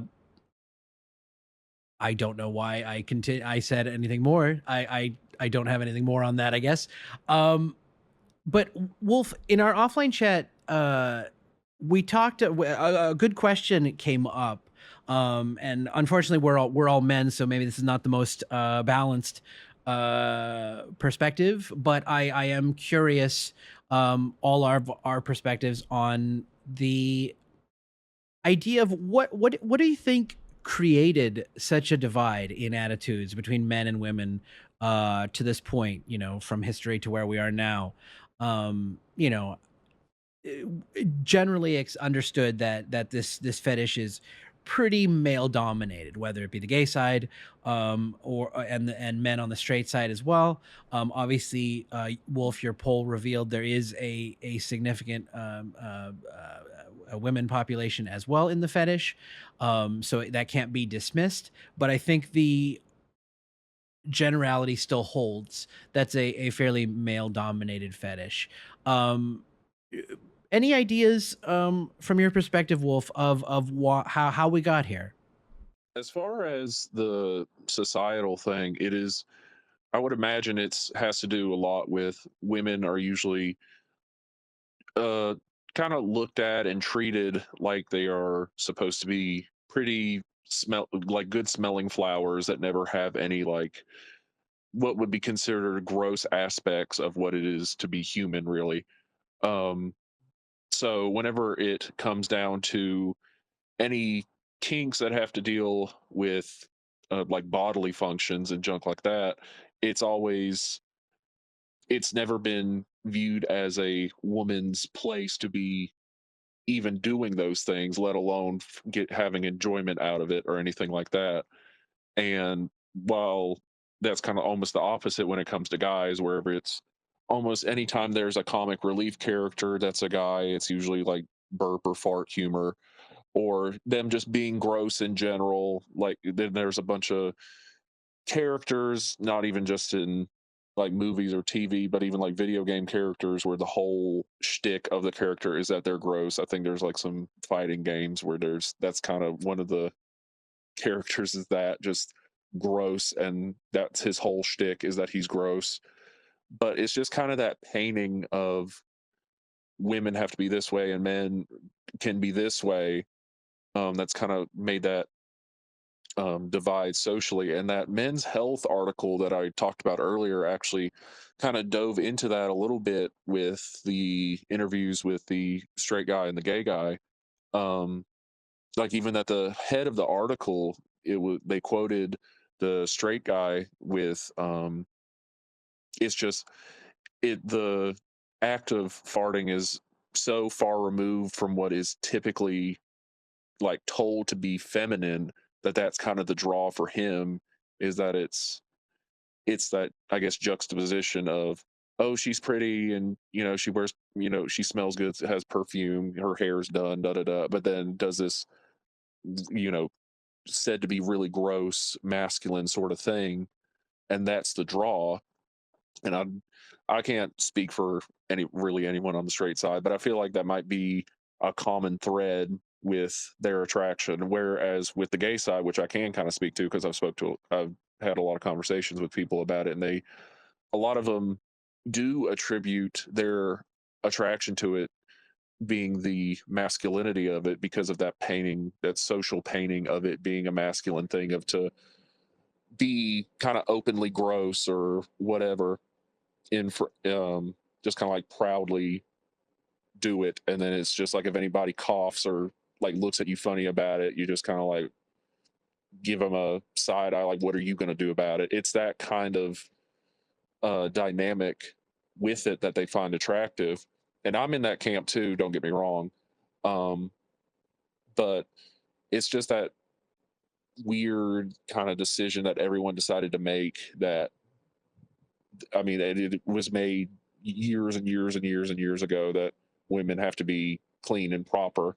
But that kind of speaks far beyond what this conversation could even like entail.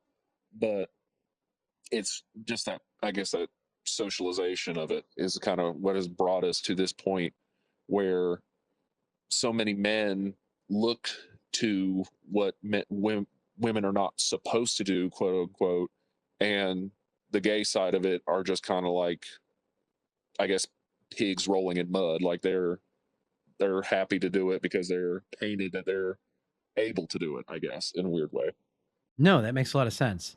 That makes a lot of sense entirely. What about you, Dill? What do you feel is has driven some of this wide difference between the two, between the the genders, as it were, in these two sexual orientation spaces, as it were? I think it's partly to do with this is going to come off as very, um, I guess, pigeonholing, or it's not like fully completely true, but like how men in general are or tend to be more sexual, whether that's as a result of like biology or because of socialization. There's probably an overlap of both, but um and historically women's sexuality being repressed, I think that also plays into it as well, and that's like coming through in the fetish scene as well. um because it's like I imagine there are definitely much more women out there that are into it, but they just either haven't been exposed to it, or that like they're just not aware. It hasn't kind of dawned on them yet, and it could be a self-imposed thing on the part of women, where there's the expectation that, oh, women don't watch porn, women don't engage in these kind of things, therefore they're just not going to explore. Whereas if they felt like they had the freedom to do that, which men have had historically, relatively, I guess, compared to women, then if women had that same kind of freedom, then maybe the numbers would start to balance out a little bit more. Um, Whereas like we're still in that phase of like women's sexuality is a lot more repressed, basically, compared to men. So that's probably another reason why we're seeing the difference in the numbers of like Well, men being comparing, overrepresented.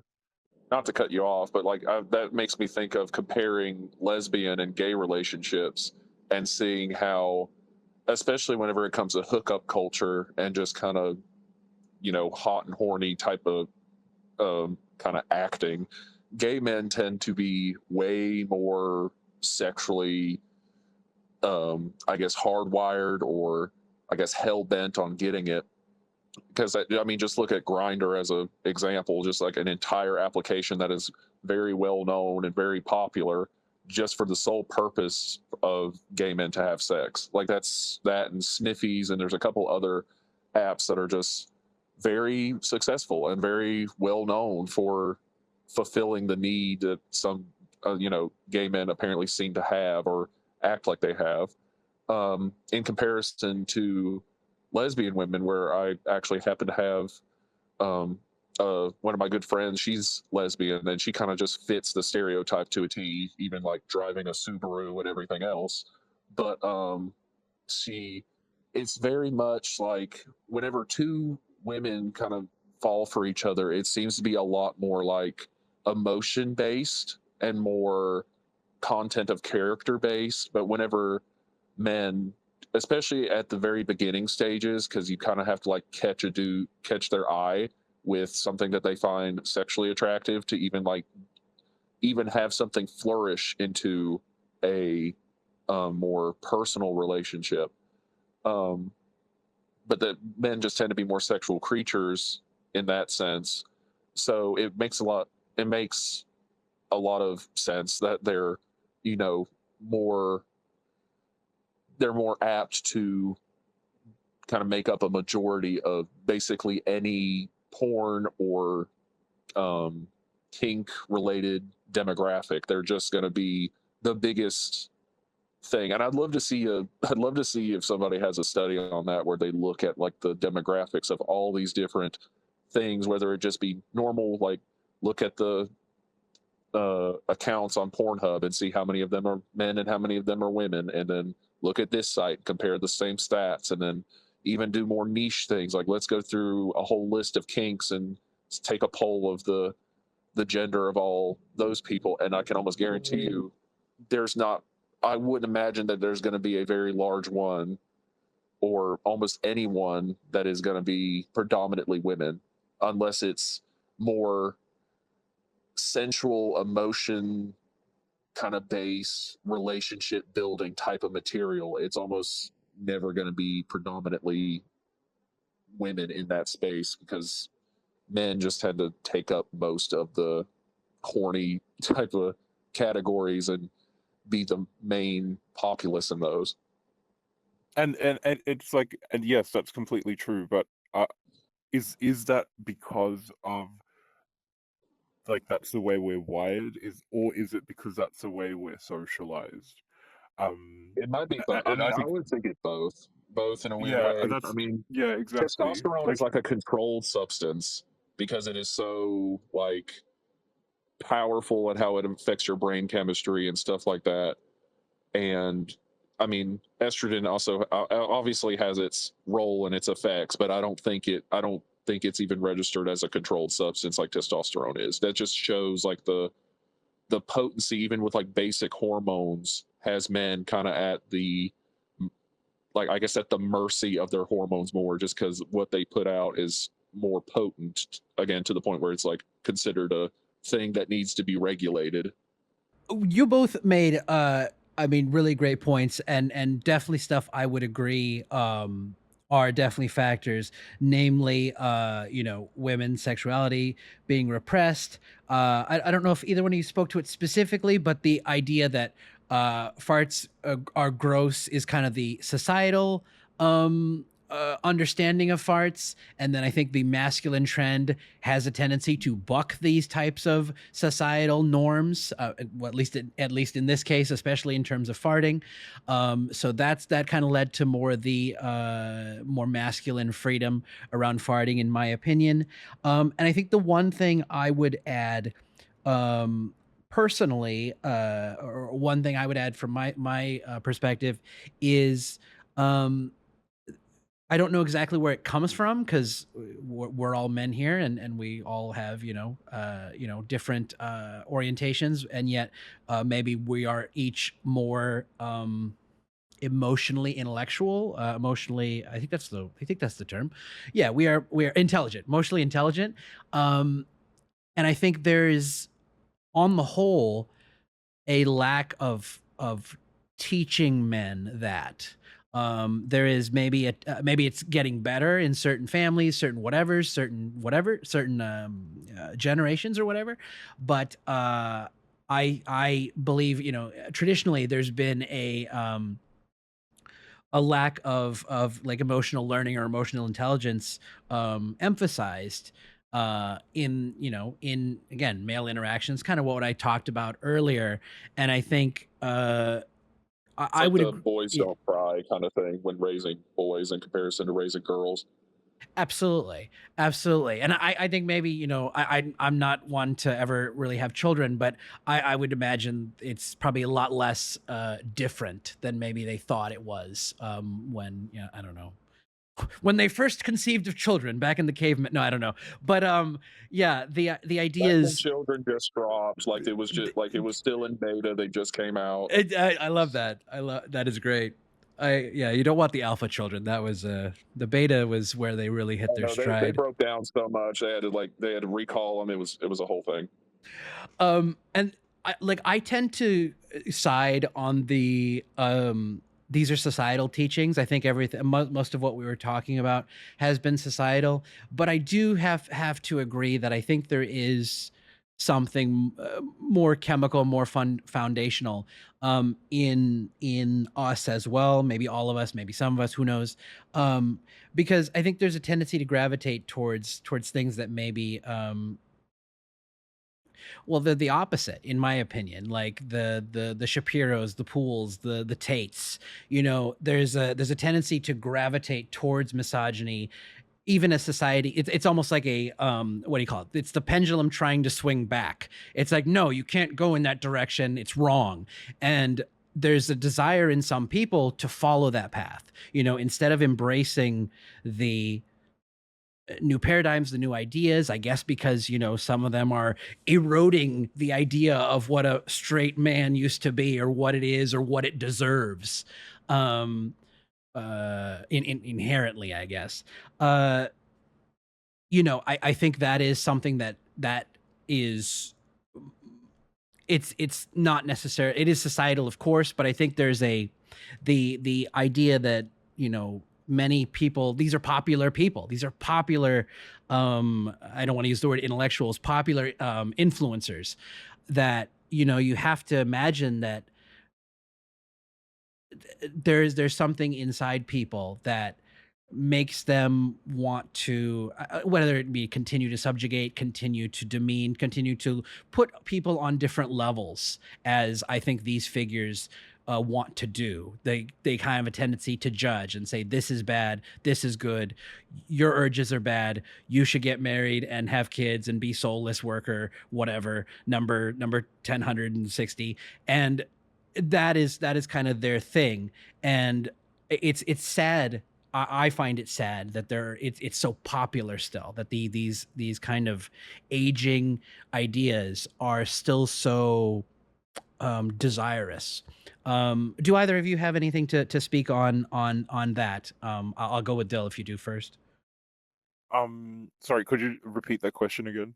I'm just more of the like, what are your do you have thoughts on the idea of why people gravitate towards some of these kind of aging ideas, or why they might feel compelled to do so? Um, if you mean like in terms of, sorry, just to Mis- clarify, in terms of like gender essentialism type thing. Misogyny, and yeah, absolutely. Because I mean, like I say, the Ben Shapiro's, the Tim Pools, the Andrew Tates, they're basically trying to continue the ways of old, the misogyny of old, that is trying, I would say, is trying to be exercised within society. Why do you think there's such a Yep, yeah, deterrent yeah, to that? yeah, yep, yep. Cool. Sorry, I needed to Not at clarify all. just to No, get no my worries. thoughts together. For sure. Um, I think, well, I think with some of them, especially like the Shapiros of the world, actually with a lot of them, it's like I'm not sure to what extent they fully believe the stuff they're putting out there. Like the Shapiro is getting paid so much money, like he'll spout whatever right wing nonsense that like they tell him to, and who knows how much he actually genuinely believes any of that. Um, and so it's like it's right from the start, it's like you can't really figure out why they're doing it or like what kind of gravitates them towards that kind of thing. That's fair. I think with people in general, um, I read recently somewhere like conservatism is just based on fear, like fear of change, fear of difference, fear of um things not being the way they were, and like with these kind of movement, like there's just this desire to go back to what we deemed is like a good time. And in the case of like a lot of American conservatives, it's like 1950s America with like the trad wives and all that kind of stuff. It's like, oh yeah, this was a good wholesome time. Um, this is when society was at its peak. They're completely ignoring all the horrible things that were happening back then. Um, but like, it's like, yeah, we're scared of change. We're scared of, losing our place. Sometimes it could be a thing of like, there's a societal kind of leveling out, and people that were originally at the top of the social hierarchy, they're now having to be on an equal plane with people that they don't want to be on an equal plane with, and it's like they don't want that. So it's like, no, let's go back to the way things were, where I was in power. Um, yeah. So I think like there's a whole range of factors where that kind of um desire to go back to these old ways where it comes from. And yeah, a lot like with the general population, like a lot of it could just be ignorance. It's like they've been taught a certain thing and sometimes indoctrinated, and it's like they haven't had a chance to like open their minds and like consider other possibilities um outside of their own worldview. Not to say that their worldview is necessarily wrong, but it's like at least consider that there are other ways of doing things, and they have valid points to make that could expand, like broaden your thinking as well.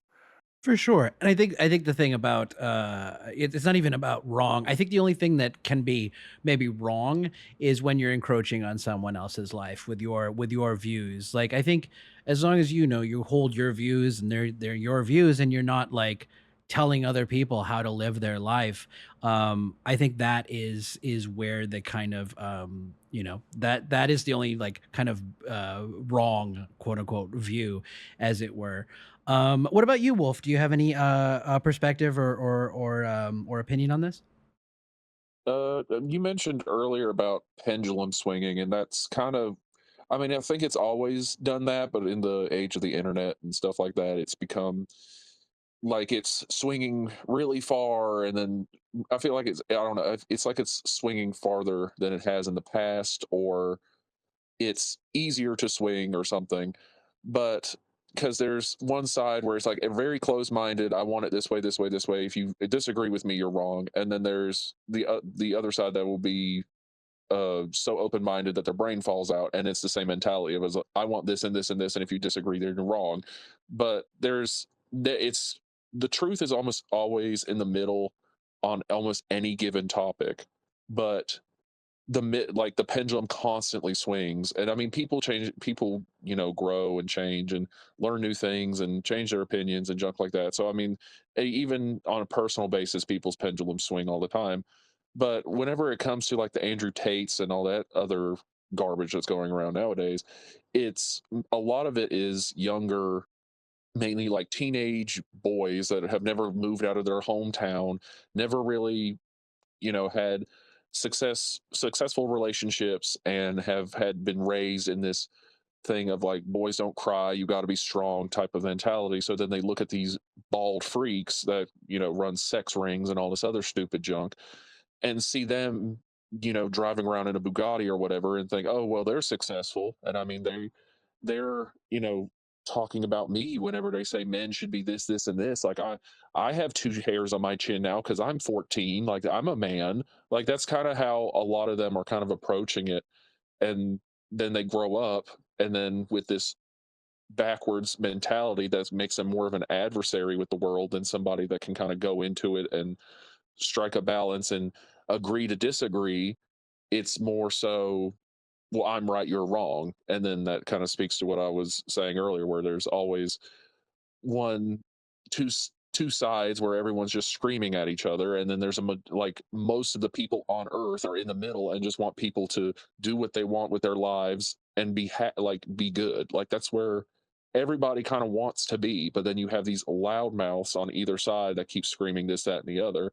And then, I mean, society as a whole is kind of driven by that. But even whenever like wrapping it back around to the more niche and kind of less serious topic of kinks and stuff, it wraps back around to like what I said earlier, wherever women are having to be painted in this light of like special flowers that never do anything other than basic sex and then have children, and that's all they're able to do and that's all they should do. And anytime they step out of line with, well, I kind of like this, or oh, I might like when a guy does this, then they're looked at as like weird or on the fringe or whatever, when in actuality they're just people that have interests like anybody else does. It's not just a specific man thing to be kind of weird with stuff, but because of ways that like things have been treated throughout the years, it's just kind of been boiled down to that. And I think a lot of progress is being made with breaking down that kind of notion that you have to be this way or you have to be that way. So I mean, it's just living through historical moments and historical times has been very draining. Between like with my age, like growing up, pretty much first time I'm in the world 9/11, and then crash, and then like the economic crash or whatever, and then oh yeah, now there's COVID, and now there's this giant social thing that's going on too. And like it's just really weird. And then living in the age of the internet makes everything heightened and more serious, and it's just a whole mess. And I feel like the world might have always been kind of this weird situation, but with everything being so easily accessible now, and ideas and information and misinformation and everything like that, and then loud mouths like Andrew Tate and all that junk throwing it in, throwing it in, making everything else even more complicated. It just makes it hard and makes it very draining. So whenever we have like stupid little discussions about this, about like fart fetish, that it just kind of makes it a little bit more palatable because we can really narrow our focus and look at something rather than just kind of look around the room with our eyes bulging out like, well, I don't even know where to start to fix all this. Absolutely. Absolutely. But that is great. That is a great perspective. You kind of brought it home to somewhere that's not completely bleak, which I appreciate. That's really cool. And true. I agree. I agree with actually both. I have nothing really to add on reasonings because I think you both said it both so you both said it so well and thoroughly about yeah, the reasons that I can definitely see or understand as being why there is still a popularity for these type of ideas, and kind of maybe the hope that we're maybe getting past that. The idea, I think there's still the Tates or whatever are still holding on to this idea of women as property, and I think we're getting to the split where it's noticeable that people are like, no, women are people with autonomy and are free to make their own choices. And I think that that spread is happening more and more, which is maybe just the start, or either way a necessary step of that change occurring. um I cannot thank you both for spending this time with me. I want to open up the floor to anything you might want to say before I go to my last question for both of you. But I do want to say, this has been an enjoyable and deep conversation that I really appreciate your time for taking with me. But do you either of you have anything to that you'd like to mention or ask or bring up at this point? I would just say like conversations like this and just discussions in general are very, very important. It's better, you got to have a discussion with somebody to even come to any type of rational thought at this point.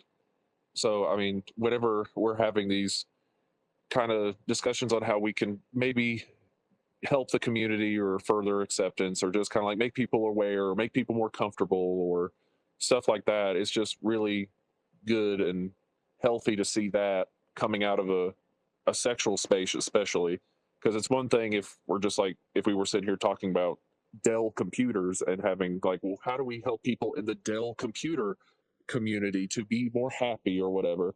Like that's one thing because it doesn't have this overwhelming sexual connotation that everyone's just kind of, I won't say everyone, but a lot of people are kind of just wired to, be horny, get off, and then leave. So to have a level of maturity in a space where that is so prevalent, like we were mentioning earlier with the people that kind of just come and go, it just really it really helps everybody that it does have a level head and has a brain between their ears kind of not feel like a crazy person for trying to rationalize something that seemingly a lot of people just kind of give two thoughts about it whenever they're hard and then leave. So it's just really good to have these kinds of discussions. Yeah, I agree, and I really love that. I loved everything you said. Really, Dill, do you have anything to speak to that, or anything, or anything you'd like to add yourself?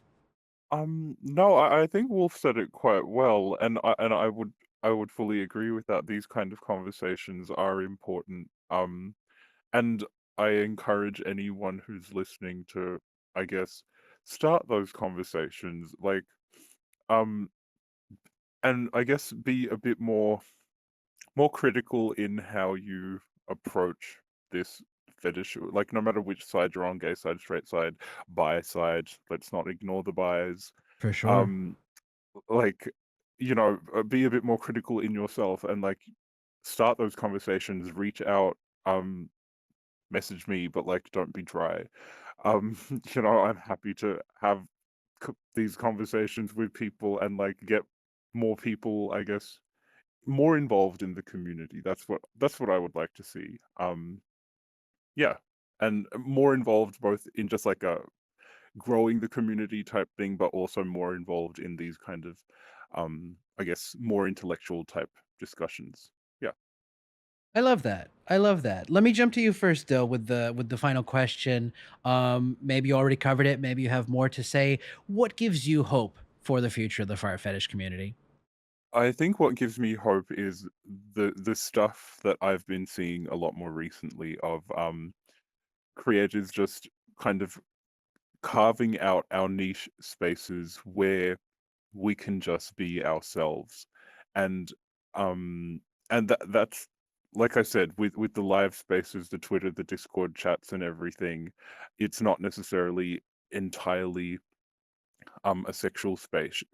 It's more that we all have this thing in common and we're all just kind of existing, and we can acknowledge the sexual side of things, and we do acknowledge the sexual side of things, but it's more so that we are kind of seeing each other as people. And I think seeing that a lot more recently has been really good. If anyone out there like ever gets a chance to, either join in on one of these live things on Twitter, like do it. Like, they're really fun. Have a listen, join in, speak, talk, whatever. If there's anyone out there that's like been thinking about starting their own thing, I would also encourage people to do that as well. Because like, people will join in and it's quite enjoyable. And yeah, so um what gives me hope is just like seeing more of that happening. Um and I think we'll we'll start to see more of that in the future as well. And also having more kind of platforms like this podcast, because I know there was uh the one, you did an interview with him recently, Hmm. Dominic. He started his own thing, um as well, to have these kind of conversations. And there's another fighter in our space as well who's also going to be starting his own version of these kind of chats. And it's like, I love that more of this kind of thing is being put out there. So yeah, that kind of coming together of the community is what really gives me hope. That's great. That's really great. I'm glad that you're seeing that. I'm glad you're and experiencing that and feeling that. Because I agree. That is definitely what's needed and necessary. What about you, Wolf? What gives you hope for the future of the fart fetish community? Honestly, Dill put it very, very well. I mean, I agree with everything that he kind of put out there. And I mean, I will just say, just the the interactions between the people in the community, and then like we mentioned earlier, the growth of the community, just like the numbers being higher than I ever thought they were even able to go, and seeing more people kind of play around with it and then find out that they like it and stuff like that. That's really good to see because it makes you feel like, oh, there's other people out there that are, see this the way that I see it. And that kind of is it's very comforting to know that, especially whenever years ago, whenever I kind of discovered it for myself, it was so like, again, niche and very small where you might see like one little group of maybe a handful of people discussing it and then they only discuss it that one time and then never talk about it again. So to see like a thriving community that's not on the decline and is not stagnated but rather actually continually growing is just really really good to see. And then I will say, I mean, I've mentioned it earlier um, when giving an example, but like seeing what happened with the foot fetish community over, I mean, I would say over the past, I don't know, 10 years, maybe a little bit shorter time frame than that, but seeing how they've kind of grown to not 100% acceptance, but seeing how they kind of became more well known and not side-eyed, I guess, as intensely as they were before, kind of gives me hope because I'm like, maybe we can do something similar with what we got going on because I mean, it'll be the butt of jokes and stuff like that, like they were, but it'll be progress and it'll be acceptance. And I mean, whenever it comes to kinks and fetishes and stuff like that, that's all you can really ask for. It like being the butt of the joke is not really is kind of the ideal situation rather than just either not being discussed at all or being outright kind of dismissed or belittled. And I mean, I've seen things where we're kind of going that direction with the stuff we mentioned earlier, the articles and then the references in media and stuff like that. Um, so everything, I mean, just basically everything that's kind of been going on in the community recently is just kind of it's giving me hope for the future because I don't really see any major areas other than like the sealers and stuff that we talked about. Um, just kind of it gives me hope because everything seems to be going in the right direction. I love that. That's awesome. That's really awesome. Wolf, if people are cool to contact you, where can they get in touch with you? I'm only really on at the Farting Wolf on Twitter. I also have a backup account and just like a little bonus content account where I put other little things. But that's just at the Farting Wolf 2. Those are my really the only two main platforms I have. I do have um, DMs open, but I mean, I'm kind of bad at messaging, so if I don't see you, I'm sorry. But yeah, that's the way you can catch me over there. That's awesome. And Dill, what about you? If people are cool to contact you, where can they get in touch with you? You can message me on Twitter. We are not calling it X. Stinky no. DJ. That's Stinky with 3 Ys. Stinky DJ. DMs open. Just like don't give me more than hey. Give me more than WYD, please, please, please, please. I do have other things as well, but it's like start with the Twitter, and then we'll see if you can progress to my other platforms. Also, the OnlyFans is there. Please subscribe. Same Would Stinky DJ with 3 Ys. would it be interesting if someone sent you a picture of hay? Like That- hey, like dry grass. Yes, dry grass. That's it. But that's it though. I would consider that to be very funny and clever, and that would be a good conversation starter. You can Very- do that. Send me a picture of hay. Very nice. Very nice. When this comes out, there'll be 30 pictures of hay in his DMs. Just watch. You will become a hay fetishist by the time it's over. Both of you, I cannot thank you enough for taking this time and having such a deep and interesting conversation with me. I think it's really going to be helpful to people. I think every episode continues to be increasingly and more deep and introspective and I mean, just use the word interesting as well. But I think people need this perspective, and I'm glad to have gotten your both perspectives once again on this podcast. And I look forward to the next time you're both on, whether individually or together. So I look forward to that. Both of you, take care. Thank you. Thank you so much for having us. And thanks to you as well for listening to the Fart Fetish Podcast. It's been 3 years and 36 episodes of this podcast so far. Here's to wishing the next 3 years oversee many positive changes in our fetish, kink communities, as well as society as a whole. I'm, as always, your host, Raj. You can find my work personally at raj.biz, and of course follow this show at fartfetishpodcast.com. I hope you have a wonderful 2025, and I'll see you again real soon.